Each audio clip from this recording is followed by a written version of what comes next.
ओम शांति।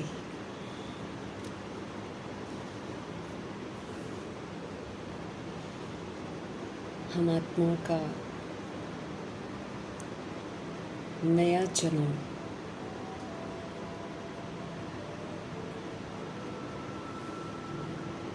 इसलिए नई स्मृतियाँ, नए संस्कार, नए बोल, नए संकल्प, नई आदतें और नए कर्म होने चाहिए।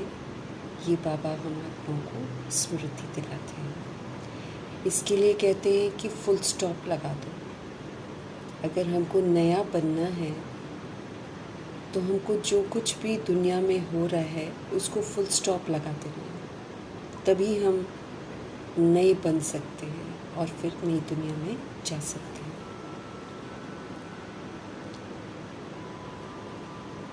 पुनः हम आत्माओं को नया बनने की भिन्न भिन्न विधियां बताने वाले नवयुग रचता शिव पिता परमात्मा जी का तहे दिल से धन्यवाद करेंगे और नई स्मृतियों के साथ नए संस्कार, नए बोल, नए संकल्प, नई आदतें, नए कर्म का सबूत देने वाले व्यक्त ब्रह्मा, अव्यक्त ब्रह्मा, गुप्त बड़ी माँ, big brother, great great grandfather का रोल प्ले करने वाली आत्मा ब्रह्मा जी का तहे दिल से धन्यवाद करेंगे। धन्यवाद करते हुए दोनों ज़बरदस्त लाइट्स को हाजिर नाजिर करते हुए उनके महावाक्य हम उन्हीं से समझेंगे।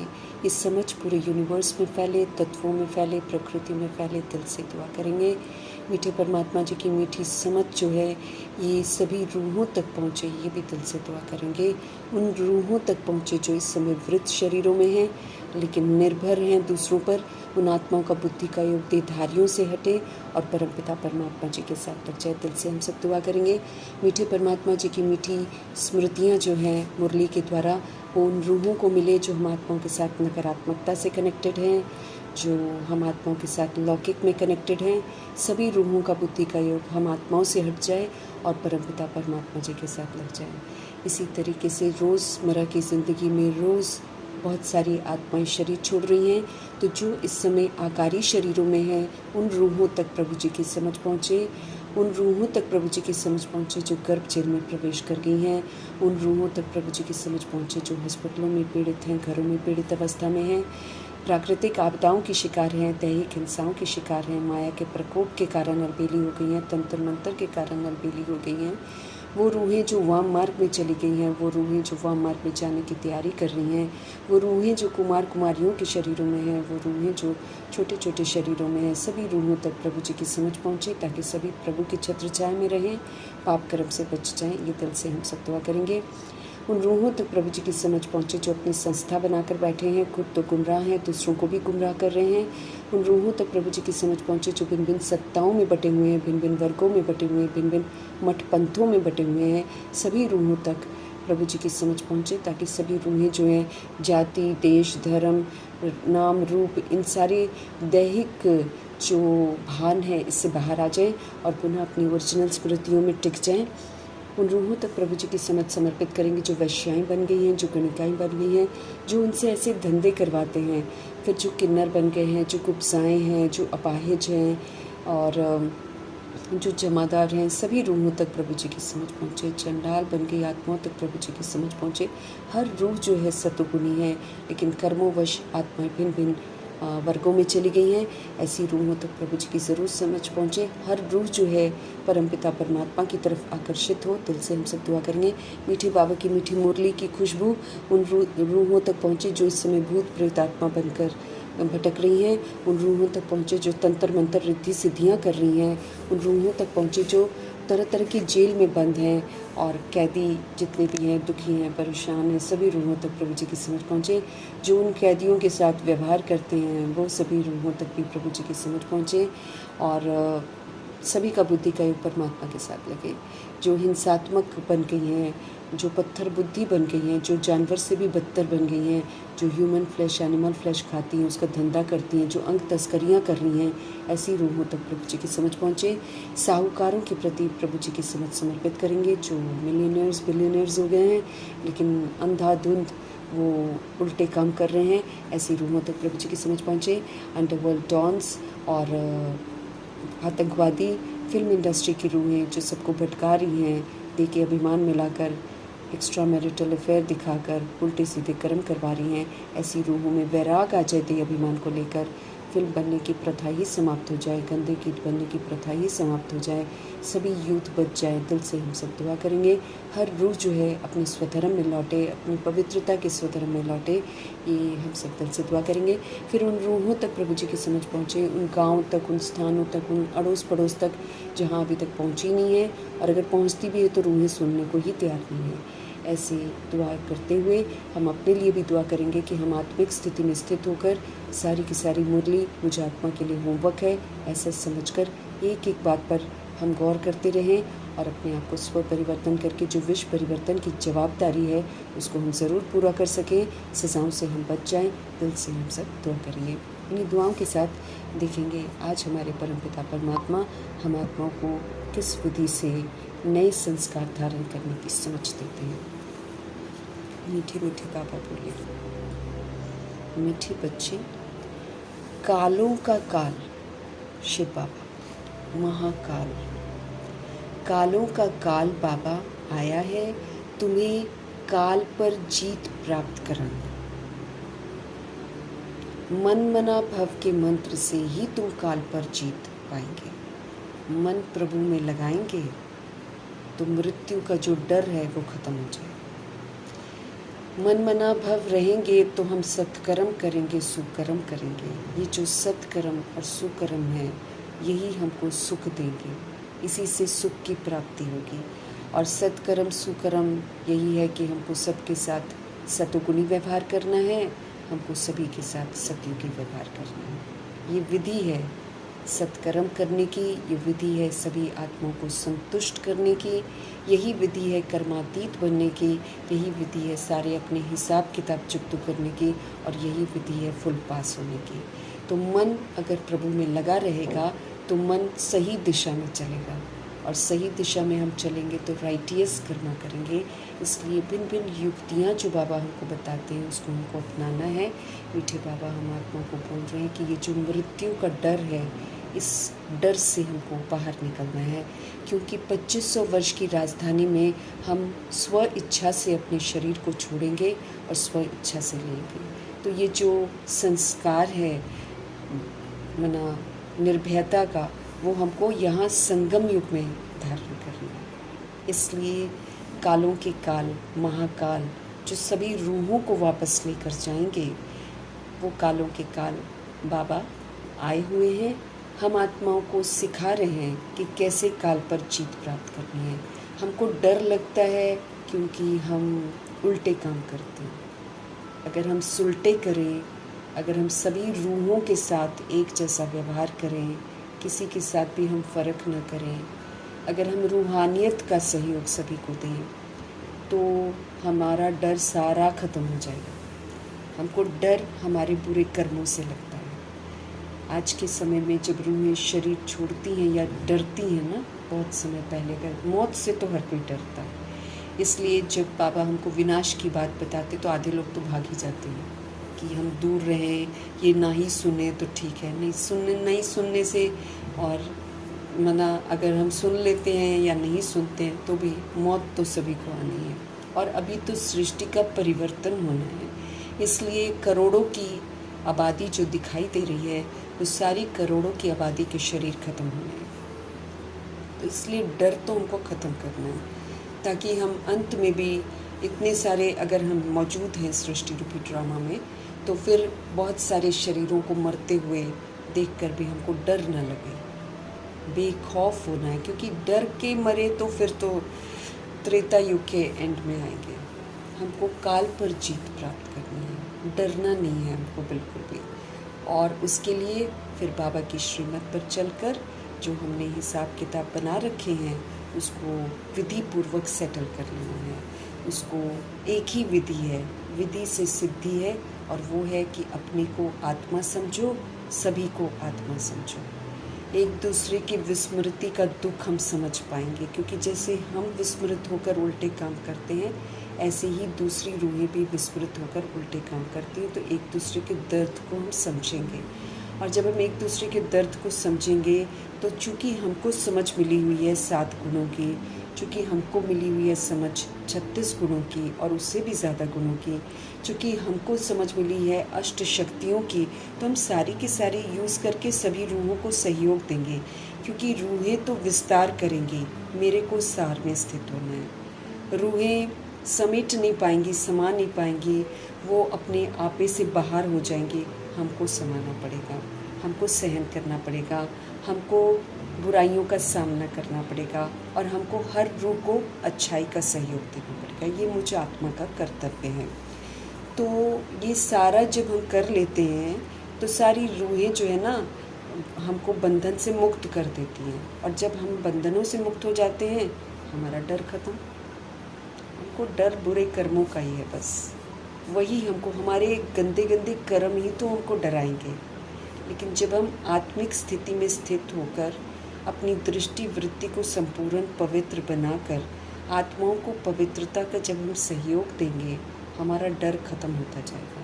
फिर हम अपने कर्म के हिसाब किताब, जैसे दादियों ने अपने कर्मा को साक्षी होकर चुकतू कराया अपने शरीर के द्वारा, चुकतू करा के पूरा क्लीन होकर अंत तक फिर उन्होंने शरीर छोड़ा है, स्व इच्छा से छोड़ा है।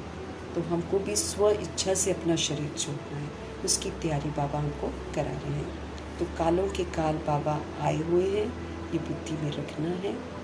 हमें काल पर जीत प्राप्त कराने के लिए आए हैं, तो विधि पूर्वक चलकर हमें काल पर जीत प्राप्त करनी है। मन मना भव का मंत्र हमेशा बुद्धि में रखना है, मन को परमपिता परमात्मा में लगा कर रखना है, तो ताकत मिलती जाएगी, सुकर्म हमसे होते जाएंगे और हम काल पर जीत प्राप्त कर लेंगे। एकदम स्व इच्छा से बिना डर के हम अपने शरीर को सारे हिसाब किताब चुकतू करके छोड़ देंगे। प्रश्न है, फिर यही वाले जो संस्कार हैं, अंत वाले जो संस्कार होंगे, यही फिर 2500 वर्ष की राजधानी में चलते हैं, जहाँ पर हम 20 शरीर, अगर हम पूरी राजधानी में आते हैं, 2500 वर्ष की राजधानी में पूरा अगर हम आते हैं, अगर हमारा पुरुषार्थ अच्छा होता है, तो फिर 20 बार शरीर लेंगे, 20 बार छोड़ेंगे, लेकिन डरेंगे नहीं। उसके बाद भी द्वापर युग में डरेंगे नहीं, धीरे धीरे डरना शुरू होता है। जब हम आखिरी के कलयुग के 42 जन्म जब लेते हैं ना, तब हम उल्टे काम सारे करने शुरू कर देते हैं, फिर हमको डर लगता है, फिर हम डर से शरीर छोड़ते हैं, क्योंकि हमारे ही कर्म यमदूत दिखाकर डराता है। प्रश्न है, हम रूहों के पिता, रूहानी बाप, हम रूहानी यात्रियों को कौन सी एक विशेष शिक्षा देते हैं? शिक्षाएं तो बाबा भरपूर देते हैं। रूहानी बाप, हम रूहों के पिता, हम रूहानी यात्रियों को, हम रूहें सुप्रीम रूह को याद करती हैं, इसलिए रूहानी यात्री कहलाती हैं। तो रूहानी यात्रियों को कौन सी एक विशेष शिक्षा देते हैं? उनका जवाब है, हे रूहानी यात्री, तुम देह अभिमान को छोड़ो और देही अभिमानी बनो। तुम देह के अभिमान को छोड़ो, तुम अपने नाम रूप मर्तबे को छोड़ो, तुम अब देही अभिमानी बनो, अपने को रूह समझो और परम पवित्र परम पिता परमात्मा की संतान समझो, परम धाम की तुम रहने वाली हो, और फिर तुम सतोगुणी हो, तो तुम अपनी असलियत में टिको, तुम अपने अनादि आदि संस्कारों को कैच करो। बाबा कहते हैं ना, बाबा तो हम आत्माओं को बताते हैं, बाकी कैच करना, धारण करना, बनना, ये हम आत्माओं के ऊपर है। तो हमको क्या बोल रहे हैं, हे रूहानी यात्री, तुम अब अपने देह अभिमान को छोड़ दो, देही अभिमानी तुम बनो, आत्म अभिमानी बनो। आत्मा को क्या चाहिए? आत्मा को पवित्रता चाहिए, सुख शांति प्रेम आनंद शक्ति समझ चाहिए, आत्मा को दिव्यता चाहिए, सत्यता की सभ्यता चाहिए। आत्मा इसकी प्यासी है। वो तो देह के अभिमान में आकर जो है ना विनाशी चीज़ों की चाहना रखती है, वो तो देह का अभिमान आ जाता है ना उसमें, तब करती है ऐसे काम। वैसे देह अभिमान में ढूंढती अपने स्वधर्म को ही ढूंढती है वो लोगों में, लेकिन विधि थोड़ी गलत अपना लेती है, इसलिए उसको कहीं से कुछ नहीं मिलता है। कभी भी वो संतुष्ट नहीं होती है, कभी भी वो खुश नहीं होती है। जो इंद्रियों से परे का सुख है वो उस रूह को मिलता ही नहीं है जो विनाशी चीज़ों के पीछे जाती हैं आत्माएं। तो हे रूहानी यात्री, तुम देह अभिमान को छोड़ दो, तुम देही अभिमानी बनो। रावण ने आधा कल्प से तुम्हें देह अभिमानी बना दिया है, अब तो तुम आत्म अभिमानी बनो। अब तो तुमको पता चल गया है कि तुम एक आत्मा हो। अब तो तुमको पता चला है ना कि तुम नकली मुखौटे लगाकर नाम रूप के घूमते हो। हर जन्म में तुम बोलते हो मेरा नाम ये है, हर जन्म में तुम बोलते हो मेरे बाप का नाम ये है, मेरी माँ का नाम ये है। हर जन्म में तुमने अलग अलग शरीर लिए हैं, हर जन्म में तुमने अलग अलग रिश्ते लिए हैं, हर जन्म में तुमने मेरे मेरे के गीत गाए हैं, लेकिन तुम ये भी जानते हो कि तुम्हारा मेरा कोई भी नहीं था। हर जन्म में हमने उसको छोड़ा है और दूसरे जन्म में हम दूसरे को लिया है। तो फिर बाबा कहते हैं अब आत्म अभिमानी बनो ना। आत्मा का एक परमात्मा के सिवाय कोई नहीं है, तो आत्मा को अपने सर्व संबंध जो है वो अक्षय पिता परमात्मा के साथ बनाने हैं, और फिर आत्मा बनकर शुद्ध पाठ बजाना, सतोगुणी पाठ, वो होती है आत्म अभिमानी आत्मा। वो सिर्फ देगी सबको, दाता, लेने की भावना नहीं रखती, वो सबको भगवान से मिले हुए खजाने देती है। वो है आत्म अभिमानी सोल। ये जो रूहानी ज्ञान है जो हमको मिल रहा है, ये सुप्रीम रूह ही तुम्हें देते हैं और कोई दे भी नहीं सकता हमको। सुप्रीम रूह जो है हम आत्माओं को रूहानी ज्ञान देते हैं। क्यों? क्योंकि हम रूहों को सुधारना है। दुनिया वाला जिस्मानी ज्ञान वो तो जिस्म को भी नहीं सुधारता, बाकी तो बात ही छोड़ दो, रूह को क्या सुधारेगा। हम जो भी पढ़ते हैं स्कूलों में और कॉलेजों में, वो हमारे तो जिस्म को भी पवित्र नहीं बनाता है, तो हम रूहों को क्या बनाएगा। वो तो झूठ खंड की पढ़ाई है जो हम पढ़ते हैं और उसको रटते हैं और उसको उगलते हैं और उसके फिर 80-90% लेकर इतराते हैं। उसमें से किसी को मिल जाती है जॉब और अनेक तो बेरोज़गार ही घूमते हैं। आजकल के दौर की बात करेंगे तो बस यूं ही भटकती हैं रूहें। तो ये जो सुप्रीम रूह है जो हमें ज्ञान देते हैं, इससे हमारा नया शरीर भी बनता है और इससे हम रूहें भी बिल्कुल प्योर बन जाती हैं, सतो प्रधान बन जाती हैं, बेदाग बन जाती हैं और फिर अपने घर इज्जत से भी जाती हैं और फिर स्व परिवर्तन करके सारी सृष्टि को भी परिवर्तन करती हैं और प्रकृति की नाराज़गी को भी दूर करती हैं, ड्रामा की नाराज़गी को भी दूर कर ना। हर तहज़ीब बाबा हमको सिखाते हैं कि आपने गलती की है, आप स्वीकार करो। इसीलिए स्वीकार करना मतलब फिर कोई क्वेश्चन करेक्शन नहीं करना कि ऐसा मेरी ज़िंदगी में क्यों और वैसा मेरी ज़िंदगी में क्यों। क्वेश्चन करेक्शन नहीं करके शांत स्थिर रहकर अच्छाई का सहयोग देकर अब प्रूफ करो कि नहीं, हम अच्छे बच्चे हैं भगवान के, क्योंकि भगवान ने बोला है। तो भगवान की ये जो बात है इसकी लाज रखनी है हमको, तो वो हम अपने स्व परिवर्तन से लाज रख सकते हैं और हम सृष्टि और ड्रामा को दिखा सकते हैं कि हम सभी रूहें भगवान के बच्चे हैं। हमने जो भी गलत किया है हमने विस्मृति में किया है।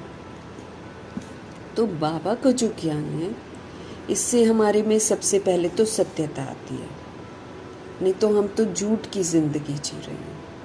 आधा कल्प हम झूठे बन जाते हैं, झूठ बोलते हैं हम हर जन्म में हम अपना नाम रूप क्या बोलते हैं और फिर हर जन्म में हम शरीर छोड़ते हैं फिर दूसरा लेते हैं, झूठ बोलते हैं। ये झूठ खंड है।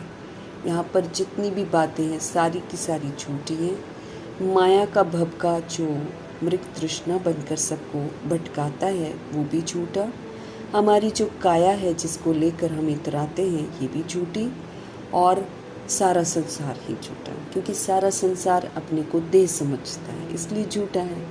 और सतयुग में सारे लोग जितने भी हैं 108-9 लाख वो अपने आप को आत्मा समझते हैं। कहाँ से संस्कार लेकर जाते हैं? यहाँ से लेकर जाते हैं। अभी संगम युग का समय हमारे को नई स्मृतियाँ और नए संस्कार धारण करने का समय चल रहा है, क्योंकि पुरानी स्मृतियाँ जो हैं वो हमको 63 जन्म में तो झूठ में जीना सिखा देती हैं। अब नई स्मृतियाँ बिल्कुल शक्तिशाली स्मृतियाँ हैं, इसको बार बार हमको पक्का करना पड़ता है, ये जल्दी पक्का नहीं होती है। आधा कल्प हमने बैड संस्कार यूज़ किए हैं, देह अभिमान का धर्म यूज़ किया है, तो अब ये जो पवित्रता का धर्म है ये जल्दी धारण ही नहीं होता।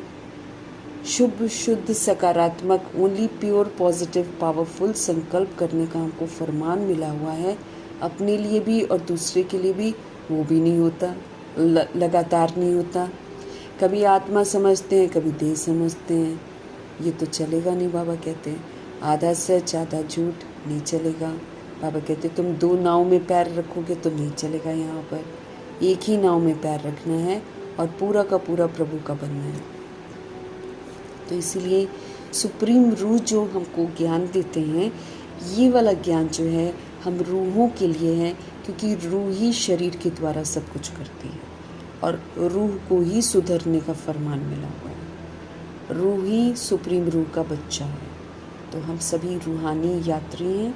हम रूहों को फरमान मिला हुआ है कि हम रूहें अपने को आत्मा समझकर सुप्रीम रूह को याद करते रहें और ये यात्रा निरंतर चलती रहे।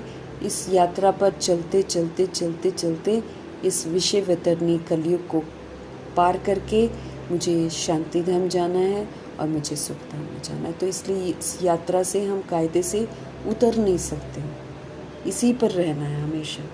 लेकिन इसीलिए बाबा हमको बोलते हैं कि सारे दिन में तुम चेक करो तुम्हारा याद का चार्ट कैसा है, तुम कितनी देर याद करते हो। और ये भी बोला है कि जब हम याद नहीं करते हैं तो फिर हम पाप भी करते हैं। तुम खुद को देख सकते हैं हम कितनी देर स्वराज्य अधिकारी रहते हैं और कितनी देर हम देह अभिमान में फिर आ जाते हैं। तो देह अभिमान में जब आते हैं तो हमको नेगेटिव मार्किंग हो जाता है, जो हमने अच्छा किया होता वो भी कट जाता है। सबसे दुख की बात ये है क्योंकि कितना बाबा हमको सहन करेंगे ना। इसीलिए हम अच्छा करते हैं, हमको मार्क्स मिलता है, लेकिन वहीं पर जब हम देह अभिमान में आकर पुट्ठा कर लेते हैं तो हमारा मार्क्स कट भी हो जाता है। बाबा बोलते हैं ना तुम्हारा पुण्य कट हो जाता है। इसलिए बाबा हमको बार बार बोलते हैं अपने घाटे का जो है ना, जो क्या घाटा आप करते हो उस पर विशेष ध्यान दो, क्योंकि ये घाटा तुम्हें मतलब कुछ प्राप्ति करने नहीं देगा ना। तो जब हम रूह हैं, अब हमको सच बोलना है ना, सच्चा बाबा है हमारा, हमको सच बोलना सिखा रहे हैं। तो सच यही है कि हम आत्मा हैं।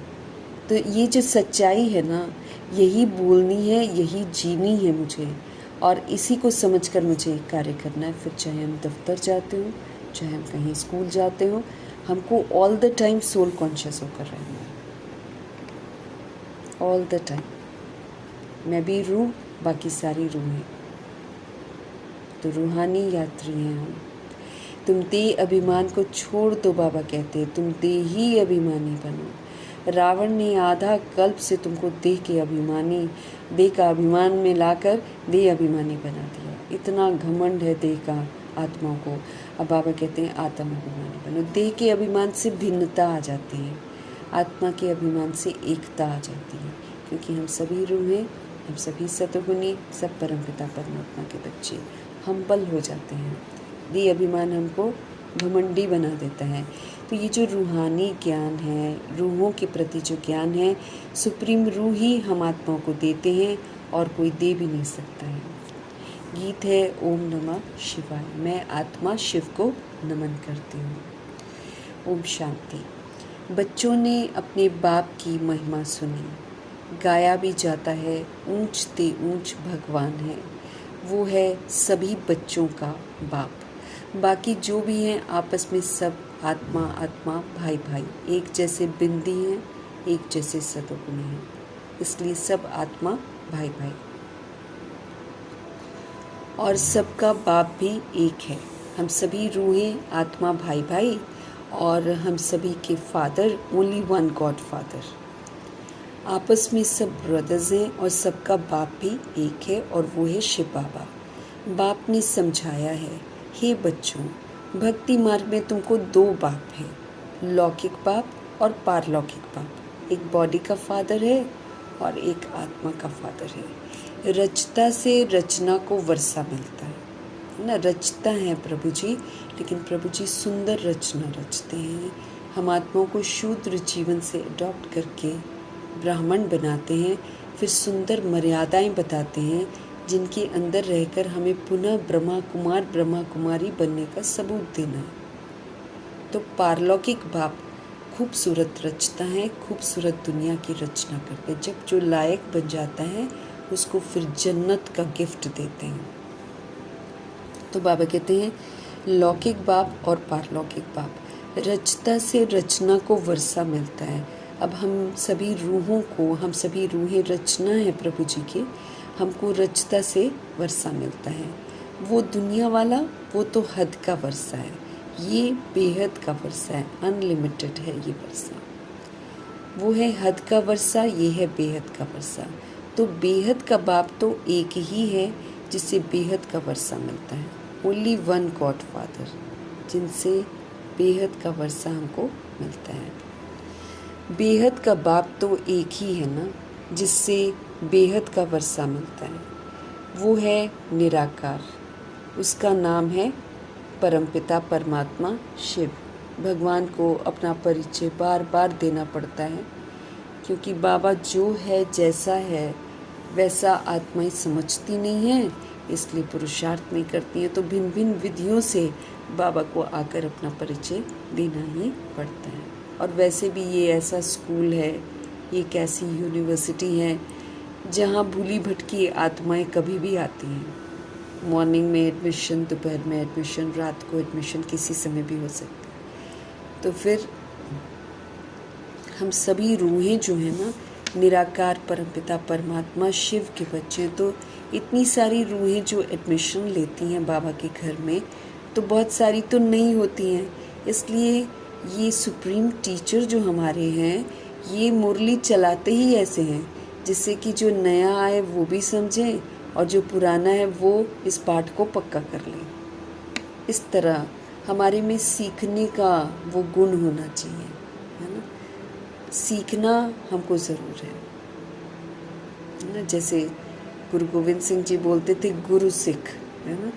गुरु सिख, सिख मतलब सीखना, परमात्मा से सीखने वाला। वो तो खैर अभी नहीं समझ पाती हैं रूहें, क्योंकि वो भी तो 550 साल के अंदर अंदर सतो रजो तमो में आ गई हैं। लेकिन जब गुरु हुआ करते थे, वो जो 10 गुरु हुआ करते थे, तो तब की जो प्योरिटी थी वो बहुत अद्भुत हुआ करती थी। तो वो हमेशा नम्र चित्त रहते थे गुरु गोविंद सिंह जी, और हमेशा यही बोलते थे कि हमको सीखते रहना है। गुरु सिख मतलब सीखो। तो बाबा भी हमको सुंदर सुंदर बातें सिखाते हैं जिसको हमको सीखना है। और ये तो इतनी शक्तिशाली बातें हैं कि इनको तो बार बार हमको पक्का कराना पड़ता है, नहीं तो विस्मृत हो जाते हैं। अब हमको इतना शक्तिशाली बनना है कि करोड़ों की आबादी जो विस्मृत है उसके सामने भी अगर हम खड़े हैं तो वो हमको विस्मृत न कर पाए, और हम स्मृति स्वरूप बनकर उनको भी स्मृति दें। इतना हमको पावरफुल बनना है। बाबा कहते हैं बेहद का बाप, सभी रूहों के पिता तो एक ही हैं जिनसे बेहद का वर्षा हमको मिलता है, अनलिमिटेड वर्षा मिलता है, सुख घनेरे का वर्षा मिलता है। लेकिन शर्त क्या है? कमाओ इसको, यूं ही नहीं मिलता वर्षा। जब हम लायक बनते हैं तब हमको वर्षा मिलता है। जैसे मम्मा बाबा लायक बने हैं तो उनको लक्ष्मी नारायण का मर्तबा मिल गया, उनको पूरी जन्नत का भाग्य मिला है। वो 111 से जन्नत का सुख भोगेंगे, और अभी वो भगवान जी के साथ पाठ बजा रहे हैं। तो भगवान के साथ कितनी समीपता का हक मिला है, तो सिर्फ इसलिए क्योंकि उन्होंने बेहद का पुरुषार्थ किया।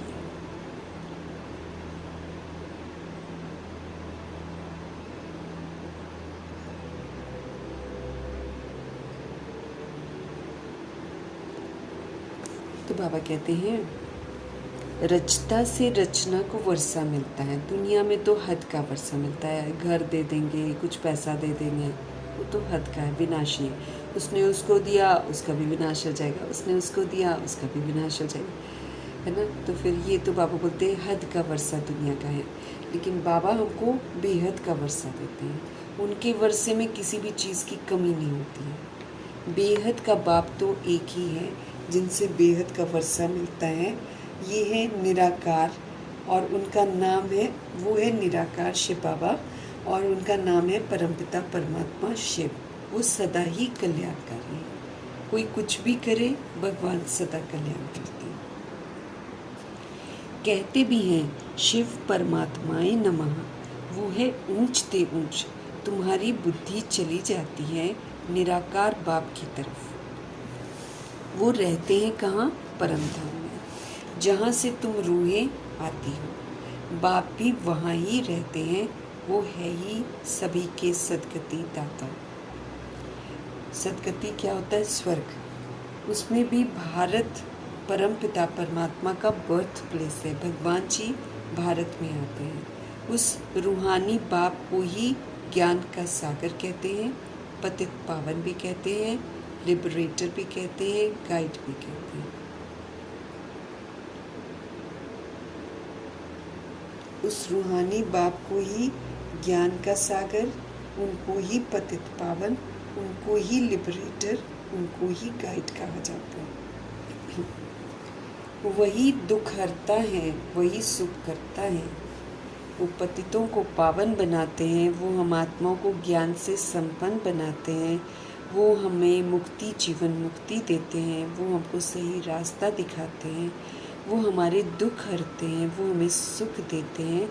ये भारतवासी जानते हैं, मतलब जो भारत को स्वर्ग बनाते हैं, उनको बाबा से समझ मिलती है तो वो जानते हैं। बाबा कहते हैं ये दुख धाम है, ये जो दुनिया है ये दुख धाम है, भारत ही सुख धाम था। ये भी याद दिलाते हैं कि भारत ही सुख धाम था। बाप बच्चों को बैठकर समझाते हैं, हे भारतवासी, तुम विश्व के मालिक थे, जबकि तुम्हारा आदि सनातन देवी देवता धर्म था। स्मृतियाँ दिला रहे ना, कितना हम स्मृति को कैच करके ऐसा बनते हैं, वो फिर हमारे ऊपर है, लेकिन स्मृतियाँ बाबा ऊंची दिला रहे। बाबा कहते हैं बाप बच्चों को बैठकर समझाते हैं कि भारत कभी सुखधाम था, और फिर ये भी याद दिलाते हैं कि तुम विश्व के मालिक थे। अब कितना मैं आत्मा इस बात को स्वीकार करती हूँ, उतना ही मैं विश्व का मालिक बनूंगी ना, जिसके लिए बाबा ने कल वरदान दिया ना, कैचिंग पावर और साइलेंस की शक्ति से सारा ड्रामा समझकर शांत हो जाओ, स्थिर हो जाओ, और फिर कैचिंग पावर से कैच करो ये बातें। कैच करा मम्मा बाबा ने तो तुरंत कैच किया।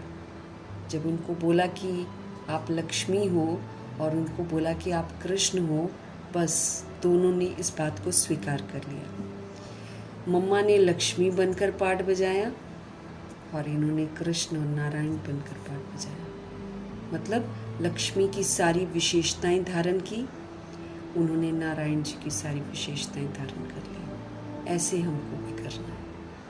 उन्होंने अपने आप को विश्व के मालिक के रूप में देखा, और विश्व का मालिक होता कैसा है, महाराजन होता कैसा है, उस पर कंसंट्रेट करके सारी विशेषताओं को धारण करके विश्व के महाराजन बन गए। ऐसे ही ये जो स्मृतियाँ बाबा दिलाते हैं हम आत्माओं को, इसी को कहते हैं कि तुम अनुभव करो इसको।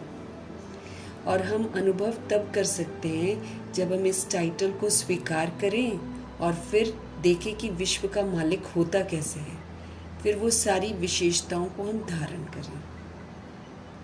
तब अनुभूति हमको होगी, तब इंद्रियों से परे का सुख होगा, और तब हम अपने नए संस्कार बनाएंगे। ये सारी नई स्मृतियाँ दिला रहे हैं। हालांकि कल पहले थी, लेकिन फिलहाल मेरे लिए ये सारी नई स्मृतियाँ हैं, जिसको बुद्धि में रखना है तो पुरानी दुनिया को पीठ कर देनी है। पुरानी दुनिया तो दुख धाम है, यहाँ हम कुछ भी कर लें दुख ही मिलेगा। काम महाशत्रु है ना।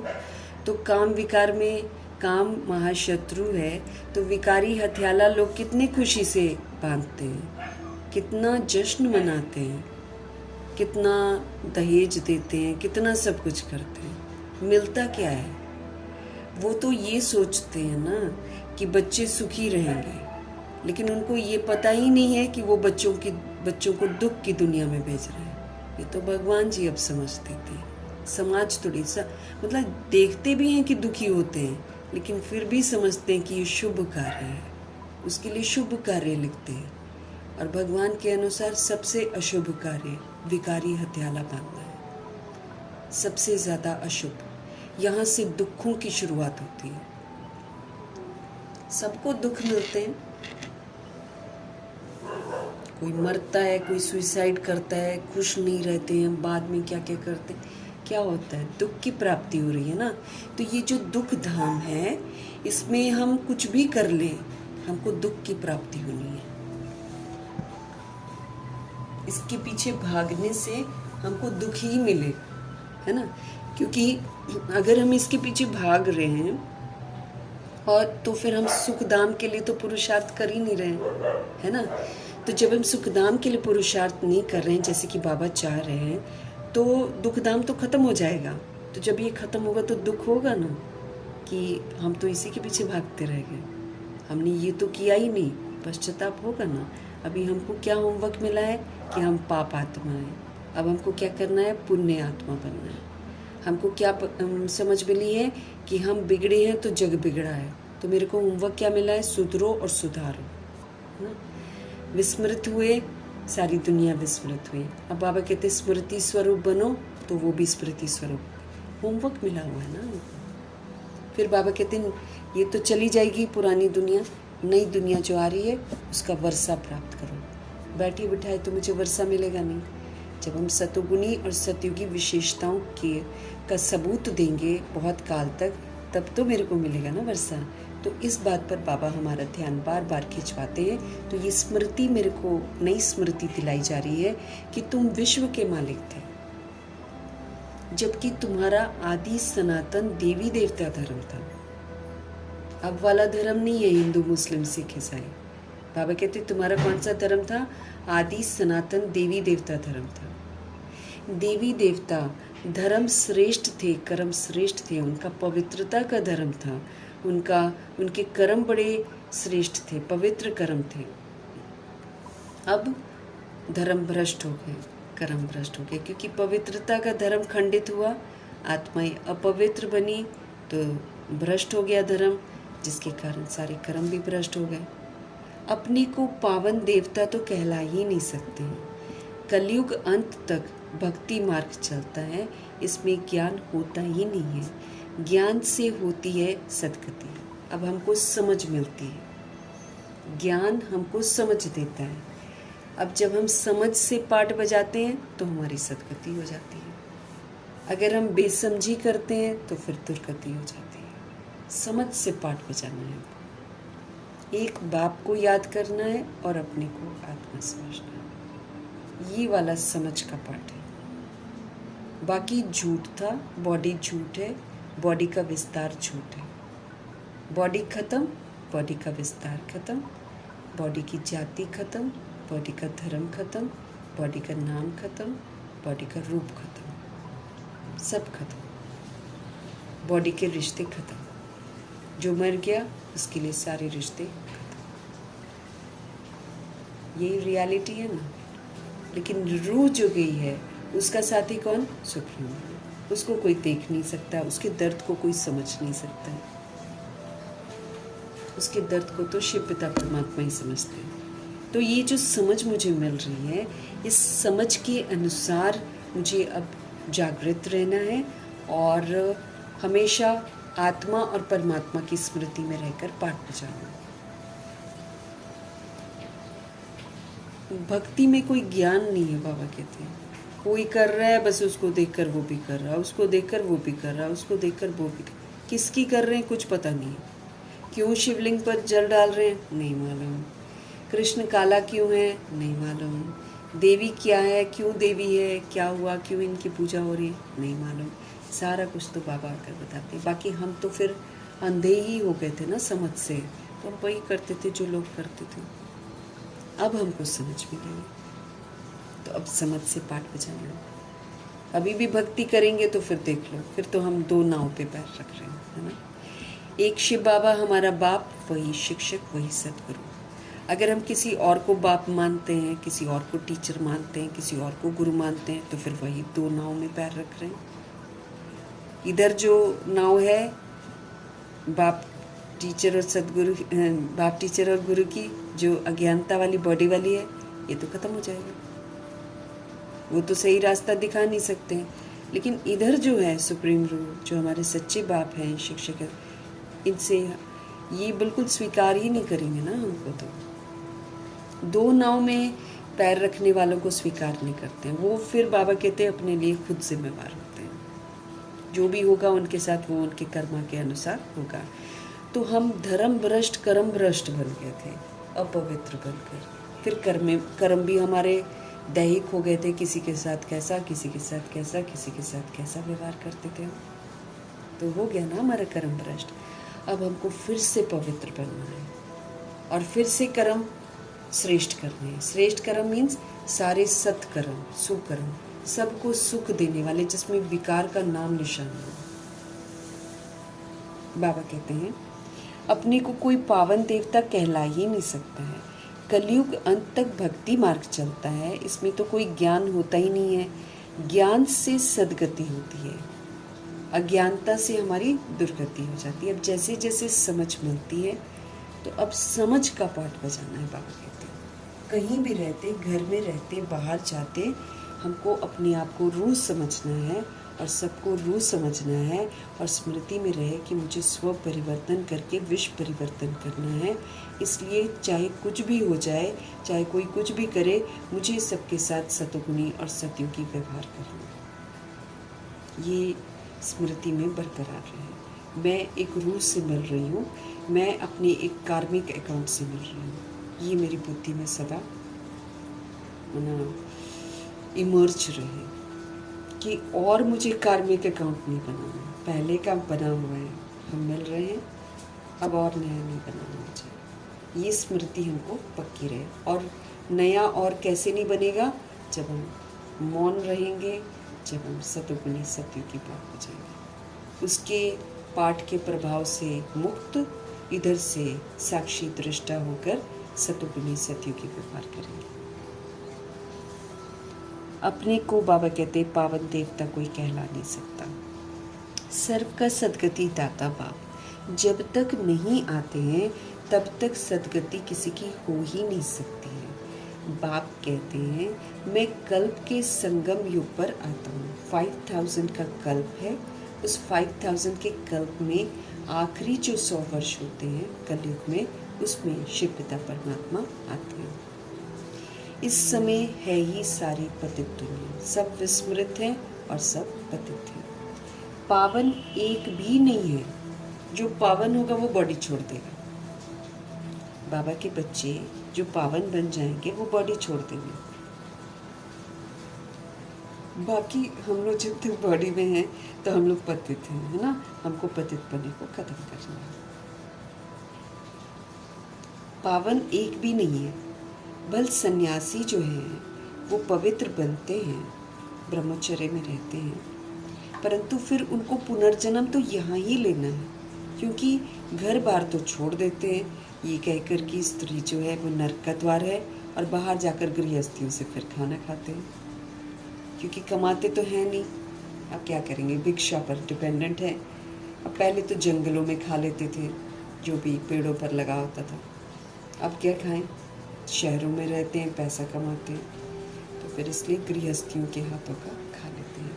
अब उनका बन जाता है गृहस्थियों के साथ हिसाब किताब, इसलिए ब्रह्मचर्य में रहते हुए भी गर्भ जेल में जरूर जाते हैं। इतना हमारा हिसाब किताब का सिस्टम है। बल सन्यासी पवित्र बनते हैं, परंतु फिर उनको पुनर्जन्म तो यहाँ ही लेना है। विष से जन्म लेना पड़े, विकार में जो भी जहाँ भी गर्भ जल में जाते हैं तो विष से ही जन्म लेते हैं ना, कष्ट तो भोगते हैं। वापस जाने का तो है नहीं। सन्यासी गुरु जितने भी बनते हैं ये लोग वापस थोड़ी जाते हैं। ज्योति ज्योत गुरु नानक जी भी यहीं पर मौजूद हैं, क्राइस्ट भी यहीं पर मौजूद हैं, इब्राहिम भी यहीं पर हैं, सब यहीं पर हैं। कोई भी ज्योति ज्योत नहीं समाता, ऐਵੇਂ ही बोलते रहते हैं अपने मन से आत्मा। बाबा कहते सब पुनर्जन्म में आती है आत्मा। विष से जन्म लेना पड़ता है, वापस जाने का तो है नहीं। जब चक्र पूरा होता है तभी ही बाप आकर ले जाते हैं। इनको कहा ही जाता है रूहानी ज्ञान। ये ज्ञान किसके लिए है? रूहों के लिए। सुप्रीम रूह रूहानी ज्ञान देते हैं। सुप्रीम रूह जो है वो हम रूहों को ज्ञान देते हैं। सुप्रीम रूह ही ज्ञान का सागर है, वही पतित पावन है। बाकी शास्त्रों का ज्ञान तो भक्ति मार्ग का है, वो तो मनुष्यों ने लिखा है। बाबा हमको कहते हैं यज्ञ तप तीर्थ आदि करते और ही सब नीचे गिरते हैं। जितना मर्जी हवन कर लो, यज्ञ कर लो, तप कर लो, तीर्थ कर लो, उससे हर आत्मा नीचे ही गिरती है। सच्चाई का मार्ग थोड़ी है ये, है ना। तो सच्चाई का मार्ग नहीं है। तो यज्ञ तप तीर्थ आदि करते हैं और ही नीचे गिरते आए हैं। दिखता है ना आज का कलयुग, दिख तो रहा है। भक्ति तो चरम सीमा पर है, खूब भक्ति हो रही है, लेकिन तमो प्रधानता उतनी ही बढ़ती जा रही है, उतना ही पाप कर्म बढ़ता जा रहा है। तो भक्ति गिरावट में ही लेकर जाती है। तुम पहले सतो प्रधान थे। भारत में प्योरिटी थी तो पीस भी था, प्रोस्पेरिटी खुशहाली भी थी, हेल्थ वेल्थ दोनों थे। आज से 5000 वर्ष पहले की बात है। ये भारत जो है ना स्वर्ग था। उस समय और कोई धर्म ही नहीं था, सिर्फ एक ही आदि सनातन देवी देवता धर्म था जो परमपिता परमात्मा ने स्थापन किया।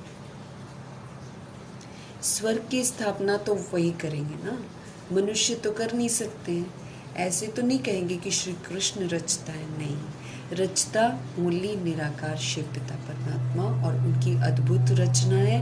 हम सभी आत्माएं शूद्र बन जाते हैं, हमको शूद्र जीवन से अडॉप्ट करके ब्राह्मण बनाते हैं। तो इस विधि से हमारी रचना करते हैं। बाकी है उनकी रचना, रचता से ही रचना को वर्षा मिलता है, रचता से ही रचना को वर्षा मिलता है। बाप समझाते हैं मैं तुम्हारा बेहद का बाप, तुमको बेहद का वर्षा देने के लिए आए हूँ। बाबा के पास तो अखुट खजाने हैं, तो अखुट खजाने देने के लिए आए हैं। 21 जन्मों के लिए हमको अभी खजाने कमाने हैं। सूर्यवंशी चंद्रवंशी पवित्र धर्म स्थापन करता हूँ। बाबा कहते हैं मैं सूर्यवंशी चंद्रवंशी पवित्र धर्म स्थापन करता हूँ। ब्राह्मण धर्म है चोटी, सबसे ऊंच है रूहानी बाप, रूहों के पिता, रूहों को आप समान बनाते हैं। बाप ज्ञान का सागर है, बाप सुख का सागर है, तो हमको भी वैसा ही बनाते हैं। भारत ही सुख धाम था, अभी तो दुख धाम है। बाप कैसे आते हैं किसी को पता ही नहीं है। सतयुग आदि से कलयुग अंत तक ये सारी हिस्ट्री ज्योग्राफी भारत की ही है। ये लक्ष्मी नारायण कितने हेल्दी वेल्दी थे। बाबा कहते हैं कभी बीमार नहीं पड़ते थे। देखो पवित्र हैं तो हम कभी बीमार नहीं पड़ते, जब हम अपवित्र बनते हैं तो फिर हम बीमार पड़ते हैं। अभी काल पर विजय पाने की शिक्षा हम सभी आत्माएं बाबा से ले रहे हैं। काल पर हमको जीत प्राप्त करनी है। विधि पूर्वक मन मना भव करके श्रीमत प्रमाण चलकर सतुगुनी सत्युगी पाठ बजाकर हमको काल पर जीत प्राप्त करनी है। अभी काल पर विजय पाने की हम शिक्षा ले रहे हैं। बाप जिन्हें कालों का काल, बाप जिन्हें महाकाल कहा जाता है, वो हमको काल पर विजय पहनाते हैं। नाम भी सुना शिवाय नमः। तुम ऐसे तो नहीं कहेंगे कि परमात्मा सर्वव्यापी है, कुत्ते बिल्ली में है। इसको कहा जाता है धर्म की ग्लानि करना। बाप की ग्लानि करते हैं। अभी ये है कल्प का संगम समय, है ना। अपने गुरुओं को, दे वाले गुरुओं को, उनको नहीं बोलेंगे कि कुत्ते बिल्ली में, भगवान को बोल देते हैं। बाबा कहते हैं इसको कहा जाता है धर्म की ग्लानि। बाप की ग्लानि करते हैं। अभी ये है कल्प का संगम, है ना। पूरे कल्प में जब आत्मा और परमात्मा का मिलन होता है उसको बाबा संगम कहते हैं। यही कुंभ का मेला है, सच्चा सच्चा कुंभ का मेला है, जब रूहों की मुलाकात सागर परमात्मा से होती है।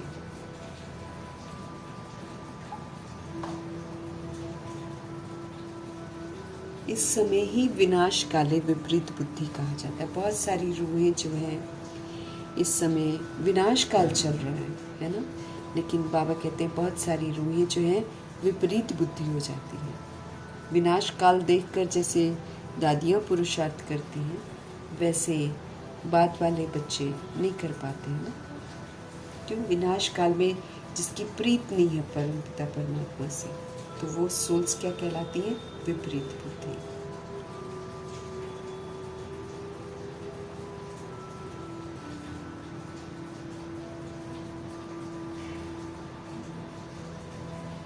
तो उनका विनशंति हो जाता है, मतलब वो फिर सतयुग में नहीं आते हैं। अब विनाश तो बाबा कहते सामने खड़ा है।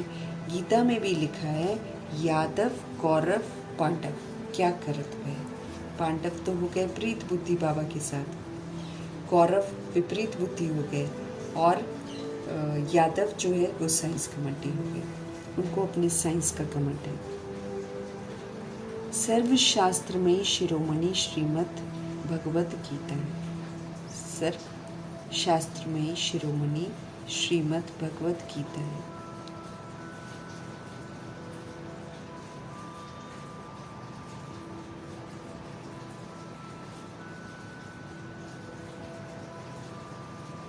बाबा कहे सर्वशास्त्र में शिरोमणि श्रीमद् भगवद गीता है। ये मुरली है, उनसे ही फिर और शास्त्र निकले हैं। वो फिर यादगार में गीता बनाते हैं। तुम जानते हो गीता है डीटी धर्म का शास्त्र। बाबा संगम युग में गीता सुनाते हैं, सच्ची गीता सुनाते हैं। ये डीटी धर्म का है, ये देवी देवताओं का शास्त्र है। देवी देवता इस शास्त्र को सुनकर पढ़कर ऐसा करते हैं।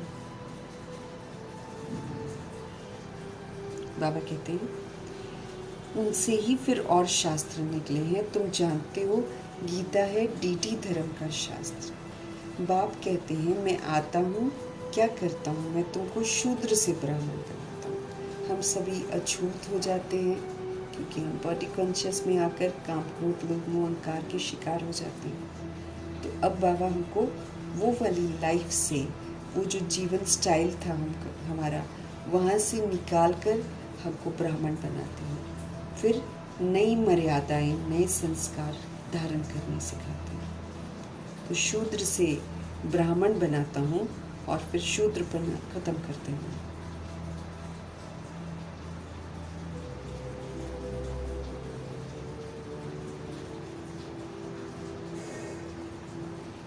बाबा कहते हैं तुमको शूद्र से ब्राह्मण बनाता हूँ, फिर सो देवी देवता बनाता हूँ। शिक्षित करते हैं और फिर जब हम शिक्षित हो जाते हैं तो फिर देवी देवता बाबा बनाते हैं। फिर तुम क्षत्रिय वैश्य शूद्र बनते हो। फिर पुनर्जन्म में आते आते क्षत्रिय, फिर वैश्य, फिर शूद्र। बाप समझाते हैं तुम 84 जन्म कैसे लेते हो। सबसे जास्ती जन्म ज़रूर वो लेते हैं जो पहले पहले सतयुग में आते हैं। मैक्सिमम 84 जन्म लिए हैं तुम भारतवासियों ने, बाबा ने कहा। मैक्सिमम तुमने 84 जन्म लिए हैं, मिनिमम 1 जन्म। ये भी बाप ही हमको बैठकर समझाते हैं। बाप बगैर किसको ज्ञान का सागर नहीं कहा जाता। बाप के बिना किसी को भी ज्ञान का सागर हम नहीं कह सकते। पतित पावन ज्ञान का सागर कहने से बुद्धि हमारी ऊपर चली जाती है। बाप ही सबको लिबरेट करके वापस घर ले जाते हैं। इसलिए एक बाप को ही याद करना। उन्हीं को याद करने से हम पावन बनेंगे उन्हीं को याद करने से हम ज्ञान स्वरूप और योगी स्वरूप बनेंगे।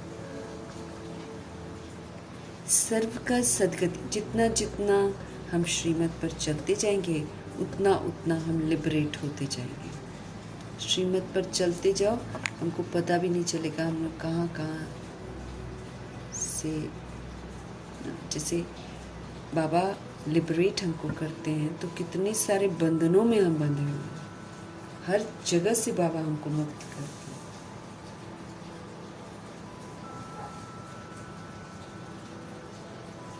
बाबा कहते हैं, बाबा लिबरेट करके सभी को वापस ले जाते हैं, इस दुख धाम से मुक्त करते हैं। सर्व का सद्गति दाता एक ही बाप है। अच्छा, फिर सर्व की सद्गति होती कैसे है? कौन करता है? सद्गति सतयुग को और दुर्गति कलयुग को कहते हैं ना। तो मैं कल्प कल्प तुम बच्चों को आकर, मैं कल्प कल्प तुम बच्चों को आकर सद्गति देता हूँ। रास्ता बताते हैं, उस रास्ते पर हम चलते हैं तो हमारी सद्गति हो जाती है, और रास्ते पर नहीं चलते हैं तो फिर दुर्गति हो जाती है। तुम बच्चे सारे वर्ल्ड की हिस्ट्री ज्योग्राफी जानते हो। स्कूलों में तो आधी हिस्ट्री ज्योग्राफी सिखाते हैं और वो भी झूठ सिखा देते हैं। वहाँ तो सतयुग त्रेता युग के बारे तो वो बता ही नहीं सकते हैं। बाकी भी इतिहास कोई सब पुनर्जन्म में आते हैं, इसलिए सच्चाई से कोई बता ही नहीं सकता। अभी हम सारे वर्ल्ड की हिस्ट्री ज्योग्राफी को जानते हैं।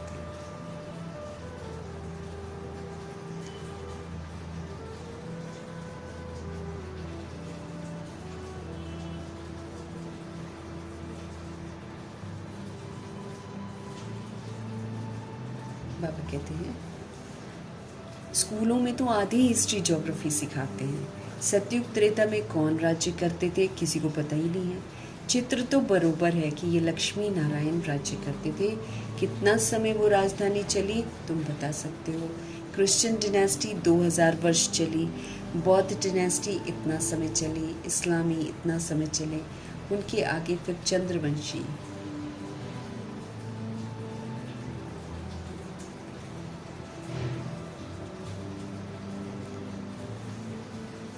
बौद्ध डिनेस्टी इतना समय चली, इस्लामी इतना चली, ये बाबा सारा स्पष्ट करके बताते हैं। उनके आगे फिर चंद्रवंशी थे जो 1250 वर्ष चले। सतयुग त्रेता में सूर्यवंशी चंद्रवंशी ही थे और कोई धर्म नहीं था। तुम ही सूर्यवंशी चंद्रवंशी बनते हो। अब फिर से बने हो क्या? ब्राह्मण वंशी बने। तो ब्राह्मण वंशी में आकर हमको सतोगुनी और सतयुगी पार बचाना।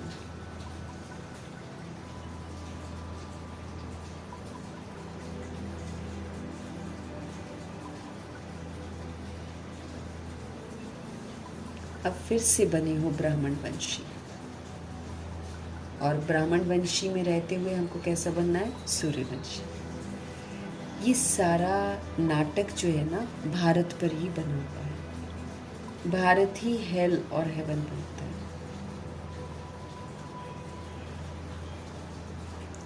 और धर्म वालों के लिए नहीं कहेंगे, बाबा कहते हैं सारा नाटक जो है ना ये भारत पर ही बना है। भारत ही हेल, भारत ही हेवन बनता है।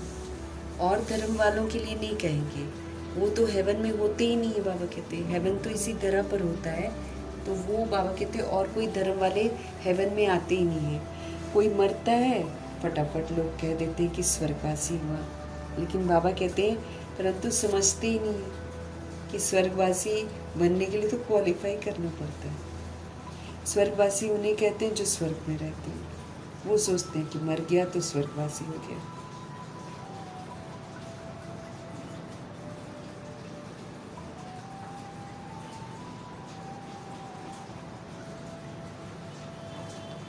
अब फिर से बने हो ब्राह्मण वंशी। ये सारा का सारा नाटक भारत पर ही बना है। भारत नर्क और भारत ही फिर स्वर्ग बनता है।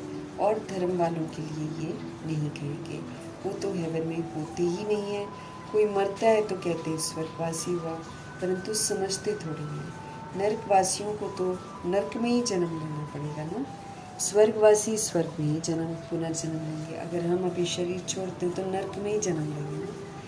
लेकिन स्वर्ग में स्वर्गवासी जब बनते हैं तो फिर वो स्वर्ग में ही जन्म लेते हैं। स्वर्गवासी स्वर्ग में ही पुनर्जन्म लेंगे। तुम बच्चे समझते हो, ये लक्ष्मी नारायण जो है ना, ये स्वर्गवासी थे। उन्होंने ये राजधानी कैसे पाई? लाखों वर्ष की बात तो याद रह न सके। सतयुग में ये शास्त्र आदि होते ही नहीं है, ये सारी भक्ति की समझ है। सीढ़ी नीचे उतरनी ही है सबने। सतो प्रधान से सतो रजो तमो में ये सीढ़ी उतरने में 5000 वर्ष लगती हैं आत्मा को। सतयुग में 16 कला संपूर्ण, फिर त्रेता में 2 कला कम हो जाते हैं तो चांदी की खाद पड़ जाती है। हमको चांदी की खाद को भी निकालना है, लेकिन पहले हमको यहाँ तक पहुँचना है। क्योंकि जब तक जिस दिन हमारी कर्म इंद्रियाँ शीतल हो जाएंगी, मतलब किसी की देह मुझे दिखाई ही नहीं देगी, भ्रिकुटी में ही हम देखेंगे, चंचलता दैहिक वाली सारी समाप्त हो जाएगी, उस दिन हम त्रेता युग में पहुँचे। फिर त्रेता युग में पहुंचकर बाबा कहते हैं जो चांदी की खाद है, क्योंकि त्रेता युग वाले फेल हो जाते हैं ना, तो वो जो चांदी की खाद है उसको भी ख़त्म करके गोल्डन एज में जाना। तो जब तक त्रेता युग तक नहीं पहुँचे तब तक तो अभी द्वापर युग और कलयुग में ही फंसे पड़े। तो चंचल है बुद्धि, आंखें चंचल है ना, बॉडी को देखती हैं आंखें, इसी चंचलता को समाप्त करना।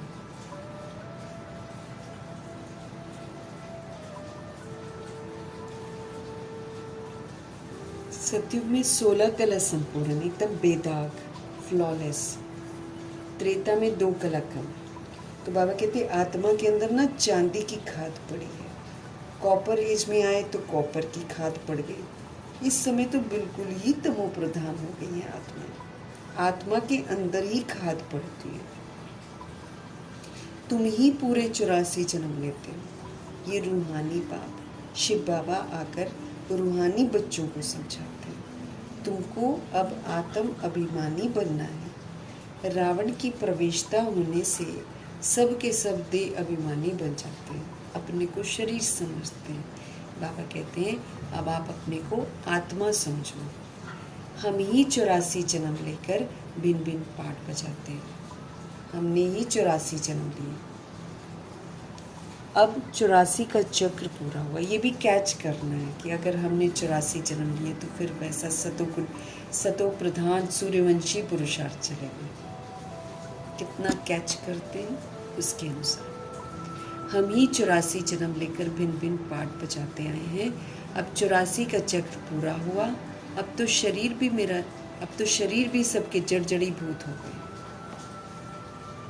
दुखते हैं, कीड़े वाले हो गए हैं, गंदे हो गए हैं, तो जड़ी भूत है ना।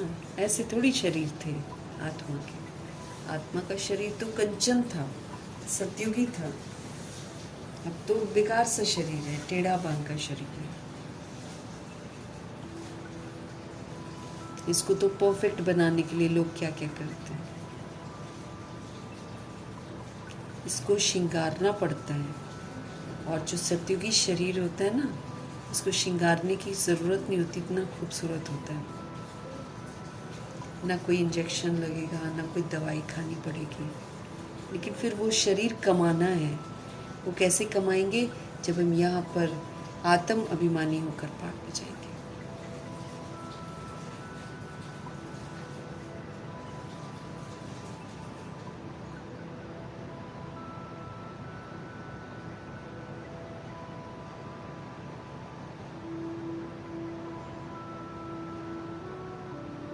बाबा कह रहे हैं अब तो शरीर भी जड़ी भूत हो गया है। द्वापर से रावण राज्य होता है, सतयुग में राम राज्य है। सतयुग में तुम आत्म अभिमानी थे। डिफरेंस बता रहे ना कि देखो, तुम आत्म अभिमानी थे तो तुम सुखधाम में थे, तुम देह अभिमानी बनते हो तो तुम दुखधाम में आ जाते हो। द्वापर कलयुग में तुम देह अभिमानी बन जाते हो, फिर न आत्मा को और न परमात्मा को जानते हो। हम न खुद को जानते हैं और न भगवान को जानते हैं। बाप हमको समझाते हैं कि आत्मा जो है वो एक स्टार है, ज्योति बिंदु है, भ्रिकुटी के बीच में चमकता है अजब सितारा। उनको सिवाय दिव्य दृष्टि के हम देख नहीं सकते हैं, वो बिल्कुल ही सूक्ष्म है। आत्मा ही एक शरीर छोड़कर दूसरा लेती है। हम आत्मा ने 84 जन्म लिए। परमपिता परमात्मा भी बिंदी है, उनको भी ज्ञान का सागर, पतित पावन, नॉलेजफुल कहा जाता है। परमपिता परम आत्मा में सृष्टि के आदि मध्य अंत का ज्ञान है। बाबा की आत्मा में सारा ज्ञान बिल्कुल स्पष्ट है। बीज रूप होने के कारण उनको सत्य चित्त आनंद स्वरूप कहा जाता है। वो बीज रूप है, तो बीज रूप होने के कारण उनको क्या कहा जाता है? सत्य चित्त आनंद स्वरूप कहा जाता है। बाप में जो ज्ञान है वो ज़रूर सुनाना पड़े ना, ये है स्पिरिचुअल नॉलेज। सब रूहों का बाप आकर रूहों को पढ़ाते हैं। सभी रूहों के बाप आकर रूहों को पढ़ाते हैं, तुमको आत्म अभिमानी बनना है। बाबा कहते हैं तुमको आत्म अभिमानी बनना है। शिव बाबा हमको पढ़ाते हैं, वही नॉलेजफुल है। मतलब देह का भान एकदम खत्म हो जाए और हम हमेशा आत्मा बनकर चल रहे हैं, आत्मा बनकर बोल रहे हैं, आत्मा बनकर खा रहे हैं, आत्मा बनकर पी रहे हैं, आत्मा बनकर काम कर रहे हैं, सब कुछ बाबा ये तब कहेंगे आत्म अभिमानी। भ्रिकुटी में ही देख रहे हैं, रूह समझ रहे हैं, रूह को देख रहे हैं। तो शिव बाबा हमको पढ़ाते हैं, वही नॉलेजफुल हैं। बाबा ही आकर स्वर्ग की रचना भी रचते हैं, तुमको स्वर्ग के लायक भी बनाते हैं। ये सृष्टि चक्र का राज कोई मनुष्य नहीं जानता। बाप को ही न जानने के कारण भारत का आज ये हाल हो गया है। भारत में प्योरिटी थी, शांति थी, प्रॉस्पेरिटी थी, खुशहाली थी। अभी तो है ही नर्क, फिर कोई स्वर्ग में जा कैसे सकते हैं? बिल्कुल पत्थर बुद्धि हो गई है आत्माएं। बाप कहते हैं मैं बच्चों के लिए कोई तो सौगात लेकर आऊँगा ना, तुमको स्वर्ग का मालिक बनाता हूँ, गिफ्ट लेकर आता हूँ ना, तो तुमको मैं स्वर्ग का मालिक बनाता हूँ। जिन्होंने कल पहले वर्षा लिया है वही अब लेंगे, इसीलिए ये नहीं सोचना है कि सब लेंगे। जिसकी रिकॉर्डिंग होगी उसकी रिकॉर्डिंग इमर्ज होगी और वो करेगा, लेकिन हमको ये नहीं पता है कि किसकी रिकॉर्डिंग है। इसलिए अपना पुरुषार्थ जो है बरकरार रखना है। यही समझना है कि कल पहले भी हम बने थे, अभी भी हम बन रहे हैं और हम ही बनेंगे। जिन्होंने कल पहले वर्षा लिया है वही अब लेंगे, मनुष्य से देवता वही बनेंगे। वास्तव में प्रजापिता ब्रह्मा के तो सभी बच्चे हैं। अब ब्रह्मा के द्वारा शिव बाबा रचना रच रहे हैं। ब्रह्मा कुमार ब्रह्मा कुमारी बनते जाते हैं। शिव बाबा से वर्षा लेने के लिए पुरुषार्थ करना। अगर हमको शिव बाबा से वर्षा लेना है ना, तो हमको पुरुषार्थ करना है। तमो प्रधान से सतो प्रधान बनने का पुरुषार्थ करना है। सारी तमो प्रधानता को खत्म करना है। उसके लिए फिर क्या करना है? सतो प्रधान विशेषताओं को यूज करना है।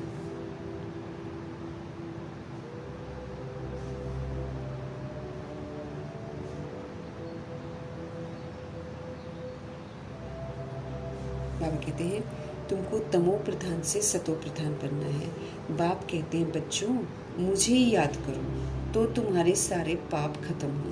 नहीं तो पुराने पाप भी जो होते हैं ना, वो भी हमको धारणा नहीं करने देते हैं, वो भी हमें आगे बढ़ने नहीं देते हैं। इसलिए शिव बाबा कहते हैं बच्चों मुझे याद करो तो तुम्हारे सारे विक्रम पाप कर्म जो है ना विनाश हो जाएंगे। ये स्पिरिचुअल नॉलेज सिवाय बाप के और कोई दे ही नहीं सकता। ये जो स्पिरिचुअल नॉलेज है, ये जो आत्मा की नॉलेज है ना, ये सिवाय शिव पिता परमात्मा के और कोई दे ही नहीं सकता है।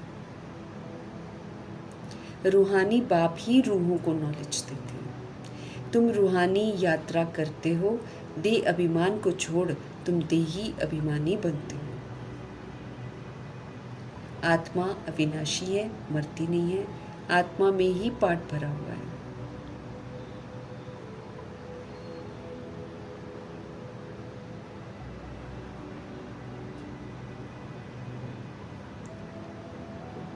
तो बाबा कहते हैं तुम रूहानी यात्रा करते हो, देह अभिमान को छोड़कर तुम देही अभिमानी बनते हो। आत्मा अविनाशी है, कभी भी मरती नहीं है, आत्मा में ही पाठ भरा हुआ है। आत्मा कैसे 84 जन्मों का पाठ बजाती है, अब हमको मालूम पड़ा है। हम सूर्यवंशी थे, फिर हम चंद्रवंशी बने, फिर हमको सूर्यवंशी बनना है। अभी बाप सतो प्रधान बनने की हमको शिक्षा देते हैं। माँ में कम याद करो कहते हैं बाबा, कहते हैं सतो प्रधान बनो। अब तमो प्रधानता का कर्म कोई भी नहीं करना है। तो जब आत्मा समझेंगे, परमात्मा की याद में रहेंगे, जब सतोगुणी सतयुगी की व्यवहार करेंगे, वैसे वैसे हमारे अंदर की तमो प्रधानता, जो फर्क करते थे, नफरत करते थे, वो सारी खत्म हो जाएगी। दैहिक चंचलता, दैहिक शैतानियत खत्म हो जाएगी और फिर हम सतो प्रधान बन जाएंगे। दैहिक भिन्नता को यूज नहीं करना मतलब सतो प्रधान बनना। तो दैहिक दृष्टि वृत्ति समाप्त करके हमको अब सूर्यवंशी पुरुषार्थ करना है।